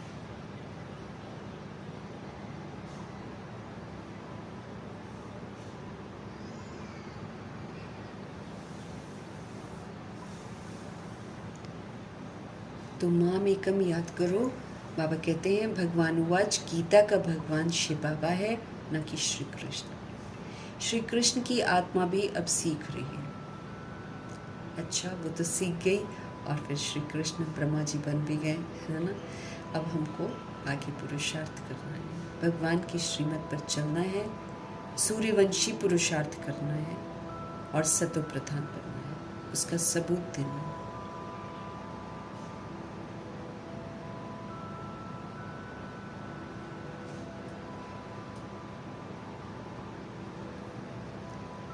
श्री कृष्ण की आत्मा भी अब सीख रही है। अच्छा, मीठे मीठे सिके लगे बच्चों प्रति माता पिता बाप दादा का याद प्यार और गुड मॉर्निंग। रूहानी बाप की रूहानी बच्चों को नमस्ते। हम रूहानी बच्चों की भी रूहानी बाप को दिल से, जान से, सिक से, प्रेम से, अदब से, पूरे रिस्पेक्ट से, पूरे रिगार्ड से, प्यार भरी, स्नेह भरी, मोहब्बत भरी नमस्ते और तहे दिल से मीठे परमात्मा जी का धन्यवाद। हमें रूहानी यात्रा करनी भी है और फिर करानी भी है। हमें रूहानी यात्रा करनी भी है और फिर रूहों को करानी भी है। स्वयं को सतो प्रधान बनाने के लिए हमें एक बाप को ही याद करना है। अगर हम चाहते हैं कि हम अपने आप को सतो प्रधान बनाएं, तो एक बाप को ही याद करना है। आत्म अभिमानी बनने का हमको पूरा पूरा पुरुषार्थ करना है। माना आत्मा बनकर पाठ बजाना है, देह बनकर पाठ नहीं बजाना। आत्म अभिमानी, अब आत्मा के स्वधर्म में रहना है, आत्मा के स्वरूप में रहकर पाठ बजाना है। तभी हम जस्टिस कर सकते हैं, तभी हम रूहों को सुकून देकर उनसे संतुष्टता का सर्टिफिकेट ले सकते हैं, तभी संतुष्ट कर सकते हैं। नहीं तो कोई आत्मा अगर संतुष्ट नहीं हुई तो फिर भगवान हमको स्वीकार नहीं करेंगे। एक भी रूह के लिए नेगेटिव नहीं सोचना है। इसलिए हमको सदा ये फॉर्मूला बुद्धि में रखना है कि only pure, positive and powerful, बस ऐसा संकल्प होना चाहिए। इसके अतिरिक्त और कोई संकल्प चलाते हैं तो फिर हम देह अभिमानी हैं। हमको सभी रूहें दिखाई दें, किसी के प्रति भी कोई फर्क नहीं, क्योंकि देह अभिमान हमको फर्क में लाता है, फिर हमको दुख देता है, हमारे हिसाब किताब बनाता है। हमको तो ऑलरेडी 63 जन्मों का हिसाब सेटल करना है और फिर हम और एक नया हिसाब किताब बना लें। तो इसीलिए साक्षी रहना है, फुल स्टॉप लगाना है, सतोगुणी सतयुगी की पाठ बजाना, तब बनेंगे हम आत्म अभिमानी। क्योंकि फिर हमको ना बड़ा सुख मिलेगा। जब हम सतुगुनी सतयुगी पाठ बजाकर दूसरों को सुख देंगे ना, तो उधर से ब्लेसिंग्स मिलती है। तो ब्लेसिंग्स के कारण सबसे पहले तो बाबा की ब्लेसिंग्स मिलती है, फिर आत्माओं की ब्लेसिंग्स मिलती है। उससे फिर हमारी खुशी जो है ना वो बढ़ती है। तो फिर धीरे धीरे फिर आत्मा को लगेगा नहीं, मुझे तो सतुगुनी पाठ ही बजाना, मुझे तो कभी क्रोध करना ही नहीं है, मुझे किसी से कामना रखनी ही नहीं है, मुझे किसी से लोभ करना ही नहीं है, मुझे मोह अहंकार में आना ही नहीं है। अपने आप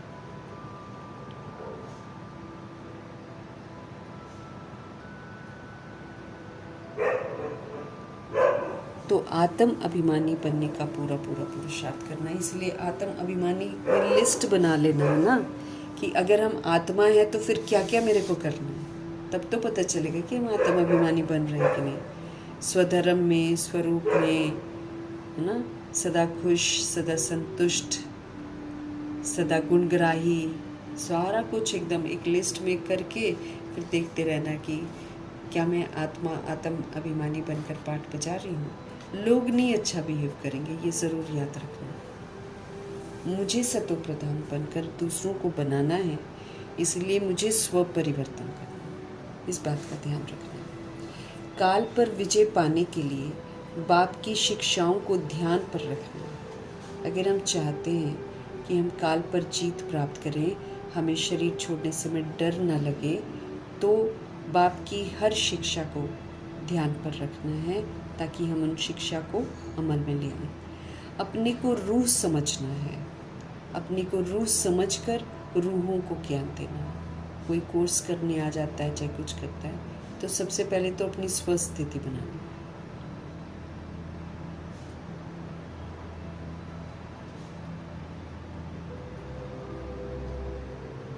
काल पर विजय पाने के लिए बाबा की शिक्षाओं को हमेशा ध्यान पर रखना है, इमर्ज रखना है। अपने को रूह समझकर रूहों को ज्ञान देना, कि जैसे मैं एक रूह हूँ और सामने वाली भी रूह है। वो अमीर गरीब मुझे दिखाई न दे, वो मुझे लड़का लड़की है दिखाई न दे, और वो मुझे है ना, जैसे कई लोग किसी को देखते हैं तो कोई गरीब सा होता है, कोई अपाहिज सा होता है, तो उसको कैसे समझाते हैं, और कोई थोड़ा अच्छे घर का होता है तो कैसे। ये वाली भिन्नता बिल्कुल नहीं होनी चाहिए हमारे अंदर, सारी भिन्नता समाप्त।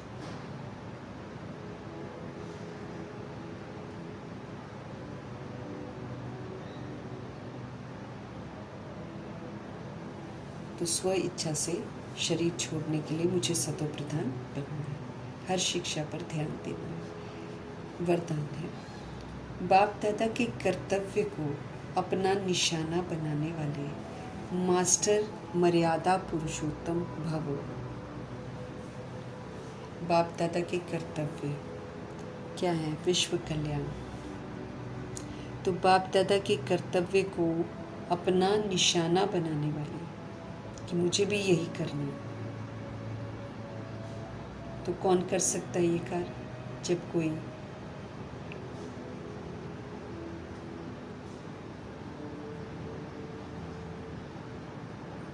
बाबा कहते हैं बाप दादा के कर्तव्य को अपना निशाना बनाने वाले मास्टर मर्यादा पुरुषोत्तम भव। फिर वो मर्यादाओं की लकीर के अंदर रहेंगे, तभी तो कर्तव्य में हम सहयोग दे सकेंगे।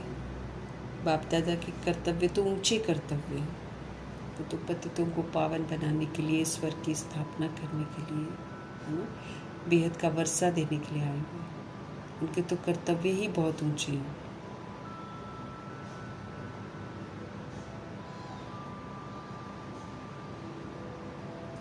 कहा जाता है अपनी घोट तो नशा चढ़े। कहा जाता है अपनी घोट तो नशा चढ़े, दूसरे की कमाई में कभी भी आंख नहीं जानी चाहिए, कि वो कर रहा है, ये कर रहा है, वो क्या कर रहा है, दूसरों को नहीं देखना हमको, है ना। दूसरे की कमाई में कभी भी आंख नहीं जानी चाहिए। दूसरे के नशे को निशाना बनाने के बजाय बाप दादा के गुण और बाप दादा के कर्तव्य को निशाना बनाओ। दूसरे के नशे को,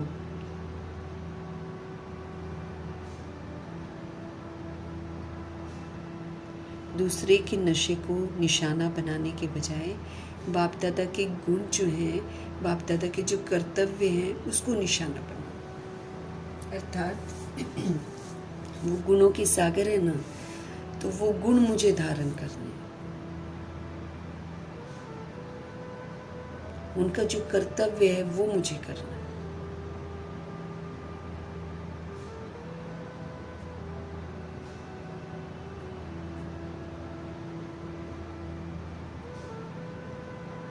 तो बाबा कह रहे हैं, बाबा के जो गुण हैं वो हमारे अंदर आ जाएं, बाबा का जो कर्तव्य है उस कर्तव्य में हम शामिल हो जाएं।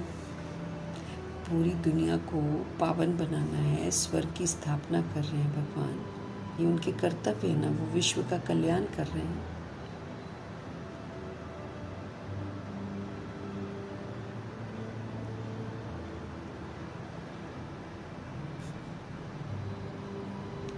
बाप दादा के साथ अधर्म, विनाश और सद्धर्म की स्थापना के कर्तव्य में मददगार बनो।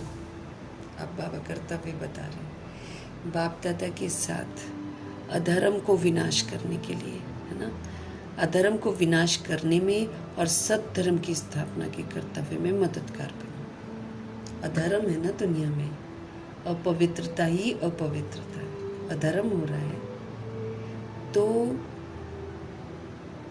बाप दादा के साथ अधर्म विनाश करना है।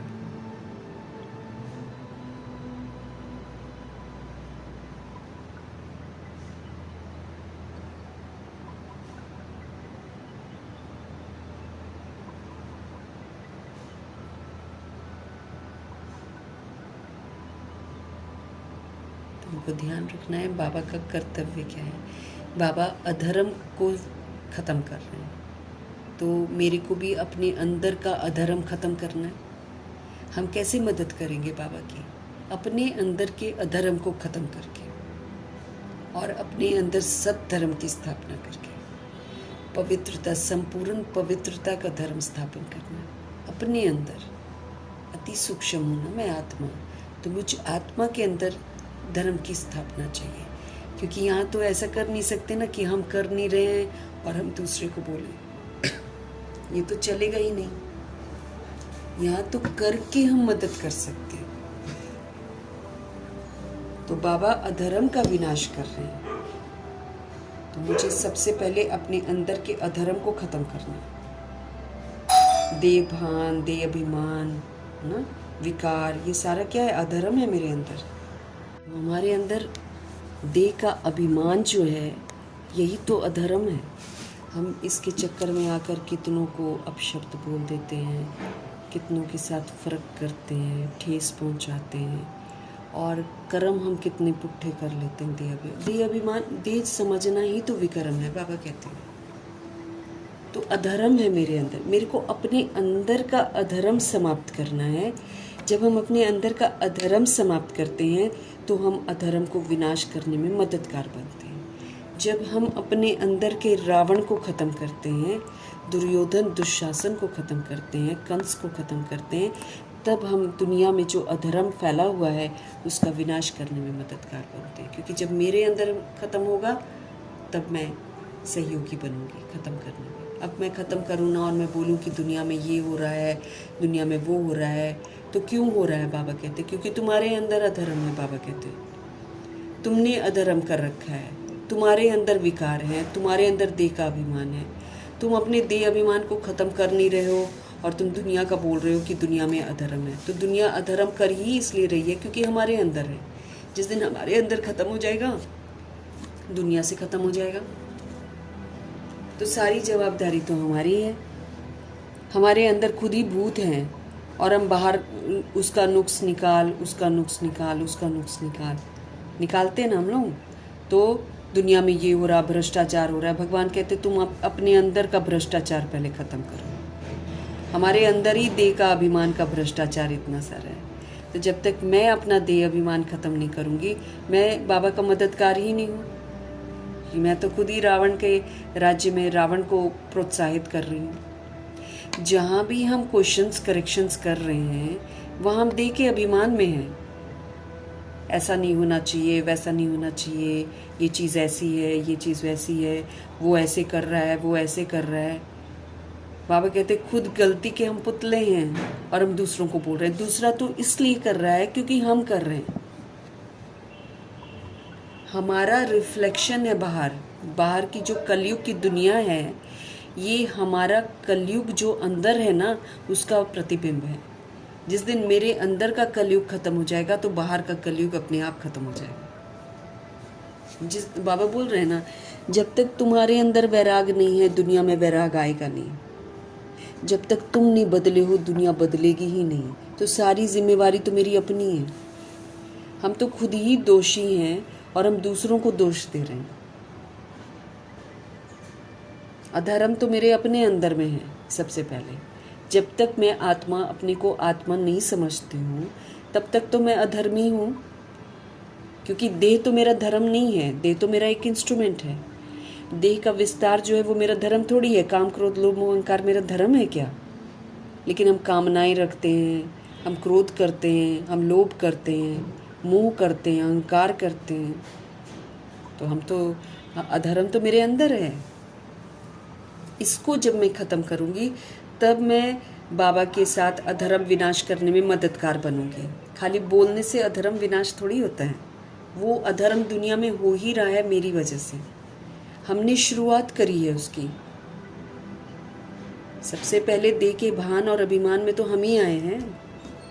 हम सृष्टि पर पहले आए हैं, तो सारी चीज़ों की शुरुआत हमने की है। उन्होंने तो आकर कॉपी किया है। अब जब वो करते हैं हमको अच्छा नहीं लगता है। ऐसे ही जब हम करते हैं तो भगवान को अच्छा नहीं लगता है। जब हम बिगड़ते हैं तो ड्रामा को पसंद नहीं आता है, प्रकृति को पसंद नहीं आता है, भगवान को पसंद नहीं आता है। और तो जब दुनिया करके दिखाती है हम लोग के सामने उल्टा सीधा, जब खराब करके दिखाती है तो हमको बुरा लगता है। अब राज नहीं हम समझ पाते हैं ना। बाबा कहते तुम राज को समझो तो नाराज कभी नहीं होगे। क्योंकि जब तुम राज को समझोगे ना तो तुमको पता चलेगा कि शुरुआत तो तुम ही ने की है। लेकिन फिर भी बाबा हमको दोषी नहीं बोलते हैं। क्यों? क्योंकि जब हमने शुरुआत की तो हम भी भूल गए थे। 20-2500 वर्ष जीने के बाद देवकुल की आत्मा बोलती है। 2500 ईयर्स, 150 जन्म ले लेकर 20 शरीर बदल कर फिर देह का भान उनमें आया है। तो वो भी विस्मृत होकर उन्होंने उल्टे काम किए। पहले फेस को देखा, आंखों को देखा, फेस को देखा। बाबा कहते हैं आंख और फेस को देखना बंद करो। हम आंख और फेस को देखते हैं, ये सबसे बड़ा अधर्म है। वहीं से हम डिफ्रेंशिएट करते हैं, फ़र्क करते हैं, बड़ा छोटा समझते हैं, ये समझते हैं, वो समझते हैं। भिन्नता, सारी की सारी भिन्नता। अब बाबा ने हमको उस दिन क्या बोला, अगर तुमको पवित्र बनना है तो फेस और आंखों को देखना बंद करो। बॉडी तो बात की बात है, बॉडी तो देखनी ही नहीं है। बॉडी तो सर्प है, सर्प। इसको देखकर हम विषैले बनेंगे और विष फैलाएंगे। हम रूहें हैं ना, तो हमको बाबा ने बोला है आत्मा को देखो, फेस को नहीं देखो, आंख को भी नहीं देखो। क्योंकि वहीं से हमने पाप करने शुरू किए। द्वापर युग में प्रवेश करते आंख ही तो देखी है। फिर धीरे धीरे हमने पुनर्जन्म में आते आते 21 जन्म में फेस देखना शुरू किया है। फिर उसके बाद हमारी गिरावट शुरू हुई है। फिर हम शरीर को देखने लग गए। तो जब तक हम फेस और आंखों को देखना बंद नहीं करेंगे तब तक तो हम पवित्र भी नहीं बनेंगे। बाबा ने साफ मुरली में स्पष्ट किया है, परसों किया है ना स्पष्ट, कि फेस और आंखों को देखना बंद करो अगर तुमको पवित्र बनना है तो। नहीं तो भुगतेंगे, नहीं तो हम भुगते। अधर्म तो मेरे अंदर है ना। बाहर के अधर्म का डिस्कशन हम लोग कर लेते हैं,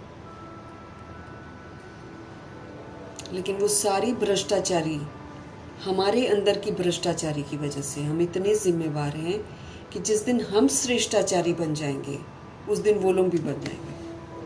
जिस दिन हम स्मृति स्वरूप बन जाएंगे उनमें जागृति आ जाएगी कि वो भी आत्मा है। दुआएं तो हमको सबको देनी है, लेकिन दुआओं के साथ मुझे खुद को परिवर्तन भी करना है। हम लोग शुरू में समझते नहीं है ना। शुरुआत तो हमको खुद से करनी। देखो ब्रह्मा जी और सरस्वती जी, ये तो शुरू से अपने आप को ही चेंज किया है इन्होंने कभी नहीं बोला दुनिया ऐसी है, इन्होंने कभी नहीं बोला पानी ऐसा है, खाना ऐसा है, वैसा है, कभी नहीं बोला इन लोगों ने। बस ध्यान इस बात पर दिया कि मुझे ठीक करना है अपने आप को, क्योंकि मैं ठीक होऊंगा तो सारी दुनिया ठीक हो जाएगी। तो अपना सहयोग तो वो पूरा देकर चले गए। ऐसे ही हम भी 16,108-33 करोड़ आत्माएं जो हैं, हम सभी को ठीक होना पड़ेगा, तब जाकर द्वापर युग और कलयुग की 800 करोड़ की आबादी ठीक होगी। बाबा क्या बोलते हैं, मुक्त होकर तुमको मुक्त करना है उनको। तुम जब तक उनको मुक्त नहीं करोगे तुम भी मुक्त नहीं होगे। तो अधर्म विनाश करने वाले अधर्म का कार्य और दैवी मर्यादा को तोड़ने का कार्य कर नहीं सकते हैं। ईश्वरीय मर्यादाएं बनी हुई हैं हमारे लिए। सबसे पहली मर्यादा की लकीर यही है, आत्मा समझो। आत्मा नहीं समझते हैं, मर्यादा की लकीर को क्रॉस करते हैं, दुख अनुभव करते हैं और एक और नया कार्मिक अकाउंट बनाते हैं। एक और नया कार्मिक अकाउंट हो जाता है मेरा। सारी दुनिया मेरे कर्मा का हिसाब किताब है, इसीलिए हम क्वेश्चन भी नहीं कर सकते हैं, हम करेक्शन भी नहीं कर सकते हैं, हम कोटेशन भी नहीं सुना सकते हैं, हम उनको देखकर रिएक्ट भी नहीं कर सकते हैं, हम उनको रिजेक्ट भी नहीं कर सकते हैं, हम उनके किए हुए को अपने अंदर एब्जॉर्ब भी नहीं कर सकते हैं। क्योंकि एब्जॉर्ब करेंगे तो हम फिर रिफ्लेक्ट करेंगे एक नया हिसाब किताब बन जाएगा। बाबा कहेंगे तुम सुधरे नहीं और चले हो तुम दूसरों को सुधारने और दूसरों की नुक्ताचीनी करने। जैसे लहसुन प्याज हम नहीं खाते हैं तो हमने छोड़ा है, पहले तो हम भी खाते थे है ना, तो फिर हम खाना शुरू करते हैं है ना, और मतलब फिर हम छोड़ते हैं बाबा के कहने पर है ना, और फिर जब दूसरे खाते तो हम उनसे नफरत करते हैं।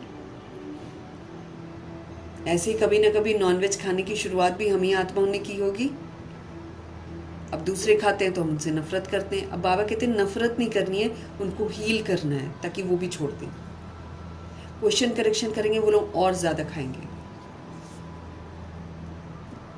हम अपने देह में फंसे हुए हैं ना, हम अपने देह को ठीक करने के लिए ऐसे लगे, हम वैसे लगे, हम सुंदर लगे, हमारा ये चीज़ ठीक हो जाए, हमारी वो चीज़ ठीक है, हम फंसे हुए हैं ना इसमें, हम फंसे हुए हैं। तो वो लोग बॉडी को ठीक करने के लिए ह्यूमन फ्लैश खा रहे हैं।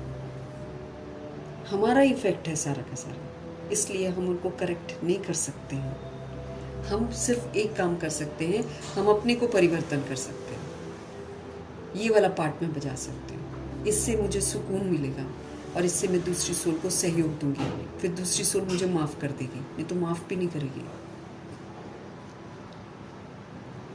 भ्रष्टाचारी मेरे अंदर है सबसे पहले, अधर्म मेरे अंदर आया है सबसे पहले। देह समझना सबसे बड़ा अधर्म है, फिर देह का भान आता है, फिर देह का अभिमान आता है, फिर काम आता है, फिर क्रोध आता है, फिर लोभ आता है, फिर मोह आता है, फिर अहंकार आता है, फिर ईर्ष्या द्वेष आता है, फिर आलस्य आता है, फिर अलबेलापन आता है, फिर सुस्ती आती है। 100 तो घनी बीमारियां हमको शुरू हो जाती हैं। तो अधर्म तो मेरे अंदर है, मुझे अपने अधर्म अंदर के अधर्म को साफ करना है। जब मैं आत्मा अधर्म को साफ करती हूँ तो मैं बाबा के कार्य में मददगार बनती हूँ। बाबा तो अधर्म का विनाश करने के लिए ही आए हैं, लेकिन उसमें सहयोग मुझे देना है। सहयोग कैसे देंगे? जब हम अपने अंदर के अधर्म को ख़त्म कर देंगे तब हम सहयोग देंगे। हर वरदान तो रोज़ के ज़बरदस्त आ रहे हैं, ज़बरदस्त। बस वही है कि पहले हमने खाली वरदान को रीड किया होगा, अब हम समझ रहे हैं बाबा से। वरदान में गहराई इतनी है कि ज़बरदस्त, और हर वरदान को फलीभूत करना है। क्यों? क्योंकि बाबा कहते हैं वरदानी मूर्त बनना है। वरदान को फलीभूत करेंगे तो दूसरों को वरदान दे पाएंगे। तो पूरा ड्रामा का राज समझना है बहुत अच्छे से, क्योंकि हम ही सोल्स हैं जो ड्रामा में पूरा पार्ट बजाते हैं। हम ही अच्छा पार्ट भी बजाते हैं, लेकिन फिर हम ही अच्छा पार्ट बजाते बजाते भूल जाते हैं और गंदा पार्ट बजाते हैं। फिर हम जब गंदा पार्ट बजाते हैं तो उसके वाइब्रेशंस सारे वायुमंडल में फैलते हैं। और जब द्वापर युग और कलयुग की आत्माएं ऊपर से नीचे आती हैं, वो आती तो सतोगुणी हैं, लेकिन आते ही वायुमंडल से क्या कैच करती हैं? जिस भी घर में पैदा होती हैं या जहाँ भी जो भी वायुमंडल होता है वो वायुमंडल को कैच करती हैं। वैसी बन जाती हैं। अब उनका भी कसूर नहीं है, क्योंकि हमने पहले ही वायुमंडल वैसा बना रखा है। अब जो कलयुग में आती है अंत में, वो ज़्यादा गंदी हो जाती है, क्योंकि वो तो बिल्कुल ही घोर कलयुग में आई है। उसको जल्दी इफेक्ट आता है सारी चीज़ों का। अब फिल्म इंडस्ट्री की रूहें हैं, ये सब आखिरी के 100 वर्षों में आई होंगी, इसलिए जब वो छोटे छोटे कपड़े पहनती हैं, अपने अंग दिखाती हैं, उनको शर्म ही नहीं आती है, लज्जा ही नहीं आती है। क्यों? क्योंकि वो आई दे अभिमान की दुनिया में। जब तक देवकुल की आत्माएं बिल्कुल गंदी हो जाती हैं, उसका इफेक्ट उन पर पड़ता है। राज को समझना है। तो जब हम ही गुनहगार हैं, हमने ही शुरुआत करी, तो जो गलती करता वो थोड़ी कुछ बोलता है। बाबा हमको ये सिखाते हैं। कलयुग में हम सीखते हैं कि गलती हमने की है, लेकिन दोष हम दूसरे को देंगे। क्यों? क्योंकि बचपन से ही सिखाया जाता है। छोटा बच्चा अगर गिरता है तो माँ बाप क्या करते हैं? ज़मीन को मारेंगे, या फिर पास में कोई बच्चा होएगा उसको मारेंगे, इसकी वजह से तुम गिरे, इसकी वजह से तुम गिरे। तो वो बच्चा फिर चुप कर जाता है, ऐसे उसको चुप कराते हैं। तो छोटे होते से ही वो सीखता है कि मैं गिरा हूँ ना, दूसरे की वजह से गिरा हूँ। बड़ा होकर तो वो यही समझता है कि मेरी जो हार हुई है उसकी वजह से हुई है, मेरे साथ बुरा हुआ है उसकी वजह से हुआ है। लेकिन बात ये होती है कि हम सभी रूहों का हिसाब किताब सभी रूहों के साथ है, इसलिए हमारी ज़िंदगी में हर तरह की रूह आती है। मेरी विस्मृति का प्रभाव है सारा। हम लोग काम क्रोध लोभ मोह अहंकार के वशीभूत होते हैं ना, तो लोग भूत प्रेत जैसे बनते हैं, इसलिए वो हमको तंग करते हैं। हमारा सभी के साथ हिसाब किताब है, इसलिए भगवान ने हमको बोला है कि तुमको भूत प्रेत को भी मुक्त करना पड़ेगा, वो भी हम ही लोगों की वजह से बने। इसलिए मम्मा पापा देखो, कभी भी हिस्ट्री हम देख ले, कहीं भी उन्होंने कभी शिकवा कोई शिकायत किसी से नहीं की है कि क्यों किया, ऐसा नहीं करना चाहिए था, वैसा नहीं करना चाहिए। हाँ, सृष्टि रूपी ड्रामा में क्या हो रहा है उसकी तस्वीर को ज़रूर ब्रह्मा जी बताते थे, लेकिन क्यों क्या कैसे कभी नहीं किया किसी ने भी, न मम्मा बाबा ने न दादियों ने।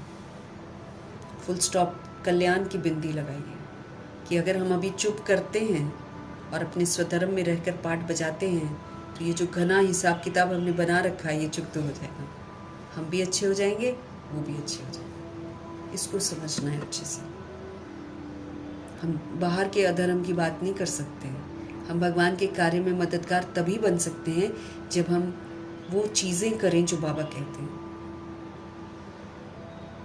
बाबा कहते हैं ना, अपनी घोट तो नशा चढ़े, गहराई में जाओ राजों को समझो तो नशा चढ़े। दूसरे की कमाई में कभी भी हमारी आंख नहीं जानी चाहिए कि कौन क्या कर रहा है, वो नहीं देखना है। दूसरे के नशे को निशाना बनाने के बजाय कि वो ऐसा कर रहा है ना, चलो हम भी वैसे ही करते हैं। अब कई लोग हैं ना, कहेंगे हम ऐसे पुरुषार्थ कर रहे हैं, हमको तो ऐसे बहुत फ़ायदा है, आप ये बस उसको कॉपी करने लग जाते हैं। ये तो फिर दूसरे के नशे को निशाना बनाए, उससे तो प्राप्ति कुछ नहीं होने वाली है। किसी को कॉपी करेंगे तो कुछ नहीं होने वाला। आप बाबा कहते दूसरे के नशे को निशाना बनाने के बजाय बाप दादा के जो गुण हैं, बाप दादा के जो कर्तव्य हैं, उसको निशाना बनाओ। हमारे बाबा विश्व कल्याणकारी है, शुभ भावना शुभ कामनाधारी हैं, रहम दिल हैं, क्षमाशील हैं, परोपकारी हैं। ये उनकी गुण हैं, ये उनके कर्तव्य हैं। बाबा कहते इनको बनाओ निशाना और बोलो कि मुझे ऐसा बनना है। बाप दादा के साथ अधर्म को विनाश करो और सद्धर्म की स्थापना के कर्तव्य में मददगार बनो।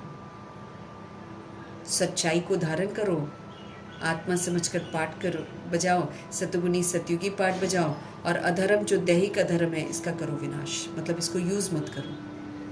जब हम इसको यूज़ नहीं करेंगे और बाबा जो सद्धर्म सिखा रहे हैं वो यूज़ करेंगे, मतलब हम सद्धर्म की स्थापना में के कर्तव्य में मददगार बन रहे हैं। अधर्म विनाश करने वाले अधर्म का कार्य व दैवी मर्यादा को तोड़ने का कार्य कर नहीं सकते।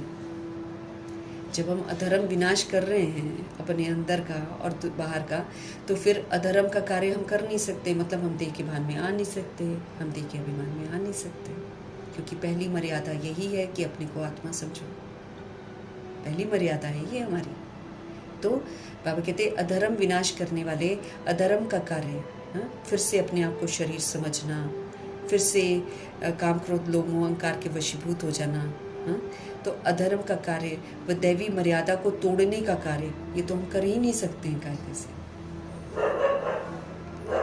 अब दैवी मर्यादा को तोड़ना मतलब क्वेश्चन करेक्शन करना, दूसरों को दोषी ठहराना, है ना, और करेक्शन वो करना, बातों को दिल में ले लेना, और फिर रिफ्लेक्ट करना, रिएक्ट करना, रिजेक्ट करना, ऐसे नहीं होना चाहिए, वैसे नहीं होना चाहिए, करते हैं ना कभी कभी हम। ये नहीं करना है। जब हम अधर्म का विनाश कर रहे हैं, जब हम अधर्म के कार्य में शिव बाबा की मदद कर रहे हैं, तो दैवी मर्यादा को तो हम तोड़ ही नहीं सकते। देवता बनते ही वो हैं जो अपने को आत्मा समझते हैं, तभी तो वहाँ देह रूपी लेबल एक भी नहीं चलता है। अगर बुद्धि में अंत समय में शरीर छोड़ते समय हमारी बुद्धि में ये रह गया कि हम पंजाबी हैं या हम जम्मू वाले हैं या हम इधर फेल हैं, बॉडी तो समझ नहीं, रूह तो परम धाम निवासी है, वो कैसे कह सकती है कि वो दिल्ली की है या कहाँ की है, नहीं कह सकते ना हम लोग। तो अधर्म का कार्य और दैवी मर्यादा को तोड़ने का कार्य तो हम कर ही नहीं सकते। तो जो नहीं तोड़ते, जैसे मातेश्वरी और ब्रह्मा जी हैं और दादियाँ हैं, ये लोग कहलाते हैं मर्यादा पुरुषोत्तम। तो ये टाइटल भी हमको कमाता है। तो रोज़ की मुरली, रोज़ की बाबा की श्रीमत, ये मर्यादाएं हैं हमारी। इस मर्यादा की लकीर के अंदर अंदर हमको रहना है। इसके बाहर रहते हैं तो दुखी होते हैं, परेशान होते हैं, फिर भगवान हमारी जिम्मेवारी नहीं लेते। मर्यादा की लकीर के अंदर रहेंगे तो सुखी रहेंगे, तब हम सत धर्म की स्थापना करेंगे।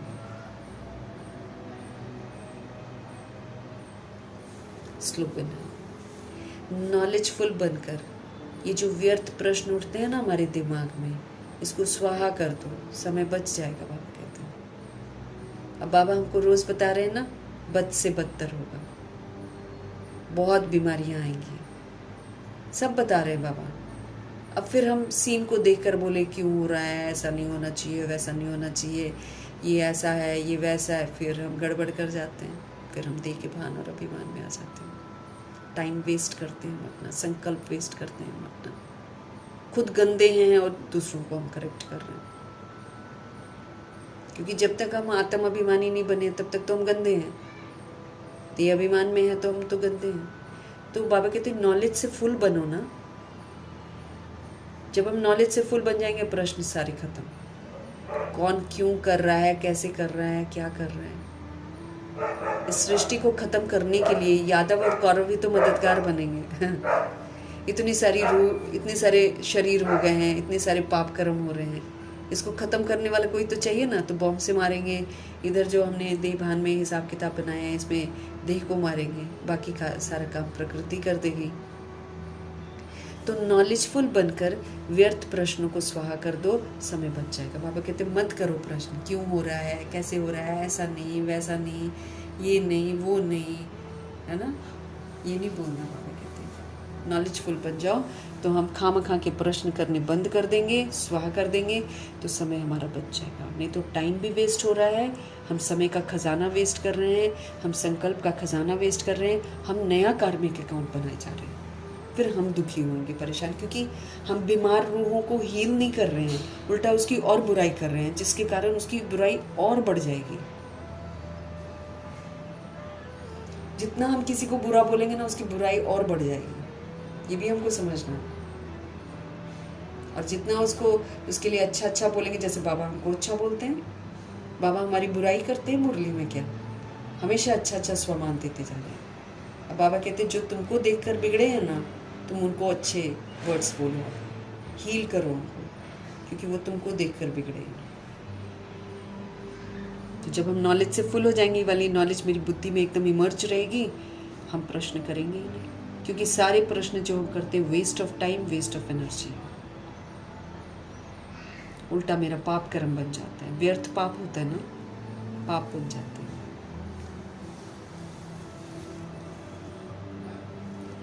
मातेश्वरी जी के अनमोल महावाक्य, जिसका साथी है भगवान, उसको क्या रोकेगा आंधी और तूफान। देखो, ये गीत सिद्ध करता है कि आत्मा और परमात्मा दो चीज़ें हैं। न ईश्वर सर्वव्यापी है, क्योंकि जिसका साथी है ईश्वर, वो हाजिर होते हुए फिर भी सृष्टि में इतना दुख क्यों, है ना। अगर भगवान कण कण में है, सर्वव्यापी है, तो मातेश्वरी पूछ रही है कि फिर दुख क्यों इतना सृष्टि पर। मनुष्य इतने कंगाल और मोहताज क्यों हैं? जब सब प्रभु के बच्चे हैं और सबके अंदर भगवान है, तो फिर इतना मोहताज क्यों है इंसान, इतना कंगाल क्यों है, इतना दुख क्यों है इस सृष्टि पर। परमात्मा तो सुख का स्वरूप है ना। तो सर्वव्यापी परमात्मा कहना गोया परमात्मा की इंसल्ट करना, भगवान को कहना पत्थर टिक्कर में है, ये तो बेइज्जती करते हैं हम लोग। भगवान के हाजिर होते दुनिया सुख स्वरूप होनी चाहिए ना। फिर अगर वो कण कण में है तो ये दुनिया तो सुख धाम होनी चाहिए कि दुख का धाम होनी चाहिए। फिर परमात्मा को पुकारने की दरकार क्यों होती है? अगर भगवान मेरे अंदर है, तुम्हारे अंदर है, कण कण में है, फिर पुकार क्यों रहे हो कि भगवान आ जाओ, भगवान आ जाओ, क्यों पुकार रहे हो? तो इस समय माया सर्वव्यापी है, न कि परमात्मा ना। चारों तरफ कौन है? माया ही माया है,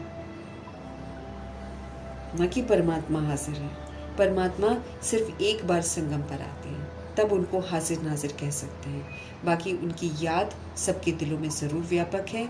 शरीर को चलाने वाली शक्ति तो हर एक में भिन्न भिन्न संस्कार वाली आत्मा है ना, कि परमात्मा है।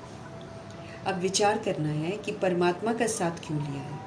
इस माया के आंधी और तूफान से पार होने के लिए हमने भगवान का साथ लिया है। तो ज़रूर कोई माया का तूफान है जिससे पार होने के लिए उस परमात्मा का साथ हम आत्माएं मांगती हैं।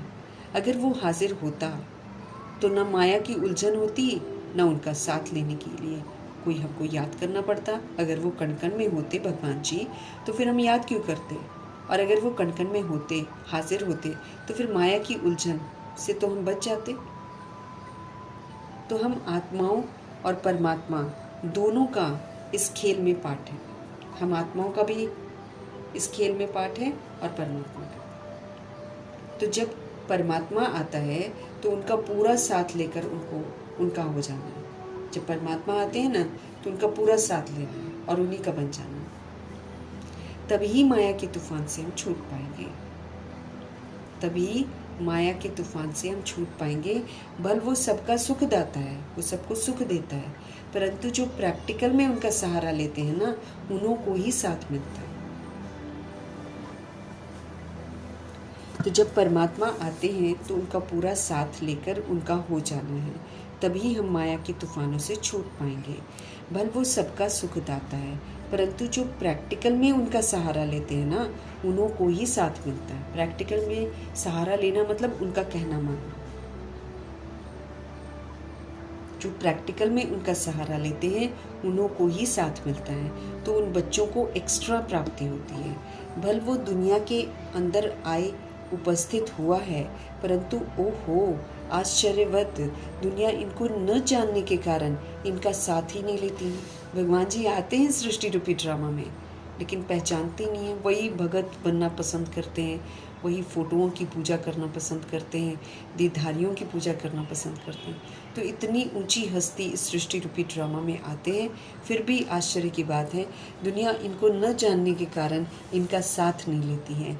अगर इनका पूरा साथ कोई पकड़ ले तो मदद देने में मशहूर है बाबा, मदद बहुत करते हैं बाबा। अगर हम इनका साथ लेते हैं, मतलब इनके कहे अनुसार चलते हैं, तो इतना अद्भुत परिवर्तन करने में शिव पिता परमात्मा हमारी मदद करते हैं। कहते हैं एक कदम तुम आगे बढ़ो तो 10 कदम हम आगे आएंगे। क्या कहते हैं? एक कदम तुम आगे बढ़ो तो 10 कदम आगे आएंगे। तो वो संपूर्ण वर्षा देते हैं जिसमें कोई अपूर्णता नहीं होती है। वो हमको कहते हैं आप एक कदम आगे बढ़ो, 10 कदम हम आगे आएंगे। तो वो संपूर्ण वर्षा देते हैं ना, जिससे फिर कोई अपूर्णता नहीं होती है। अच्छा, अव्यक्त इशारे। सदा अचल, सदा अडोल, सदा एक रस स्थिति का अनुभव करो, बाबा कहते हैं। कोई भी संकल्प आए तो ऊपर देकर स्वयं निरसंकल्प होकर चलते जाओ। कोई गड़बड़ संकल्प आए ना, प्रभु जी को सौंप दो और फिर कोई संकल्प न करते हुए आगे बढ़ो। विचार देना, इशारा देना दूसरी बात है। कोई अगर विचार मांगता है, आपका क्या विचार है, या किसी को इशारा देना है, ये दूसरी बात है। हलचल में आना, ये दूसरी बात है। तो सदा एक रस्म को रहना, संकल्प दिया और निरसंकल्प बने। सपोज करो कोई विचार देने को भी कहता है, हम विचार देते हैं ना तो दिमाग लटक जाता है उसी के पीछे। मैंने दिया, अब देखते हैं मेरा होना चाहिए, मेरा होना चाहिए। बुद्धि में आता है ना, मेरा विचार मानना चाहिए, मेरा विचार मानना चाहिए, ऐसा होता है, लटका रहता है ध्यान। फिर सब जब नहीं माना जाता है, किसी और की मान ली जाती है, हलचल में आ जाते हैं। तो विचार देना, इशारा देना, ये दूसरी बात है। हलचल में आना, ये दूसरी बात है। तो सदा एक रस रहो, एक परमात्मा से सारे रस लेने हैं। संकल्प दिया और निरसंकल्प बन गए। भगवान जी को संकल्प दिया, खत्म। सदा ध्यान रहे कि मुझे कर्म इंद्रिय जीत बनना है। रोज का होमवर्क है ना, हमें कर्म इंद्रियों को जीतना है, इसके वशीभूत नहीं होना। कोई एक कर्म इंद्रिय की आकर्षण भी एक बाप का बनने नहीं देगी। बाबा कहते हैं अगर हमको कोई भी एक कर्म इंद्रिय का भी आकर्षण होगा ना, तो वो हमको बाप का बनने नहीं देगी। इसलिए हमको आकर्षण में आना ही नहीं है।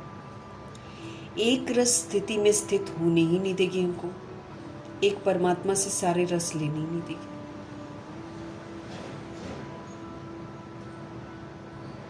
तो कोई भी संकल्प आए, बाबा कहते ऊपर देकर खुद निसंकल्प होकर चलते जाओ। विचार देना, इशारा देना दूसरी बात है, लेकिन फिर हलचल में आ जाना दूसरी बात है। हमको सदा एक रस रहना, संकल्प दिया और निसंकल्प बन गए। सदा हमको ध्यान रहे कि मुझे कर्म इंद्रिय जीत बनना है। कोई एक कर्म इंद्रिय की आकर्षण भी एक बाप का बनने नहीं देगी।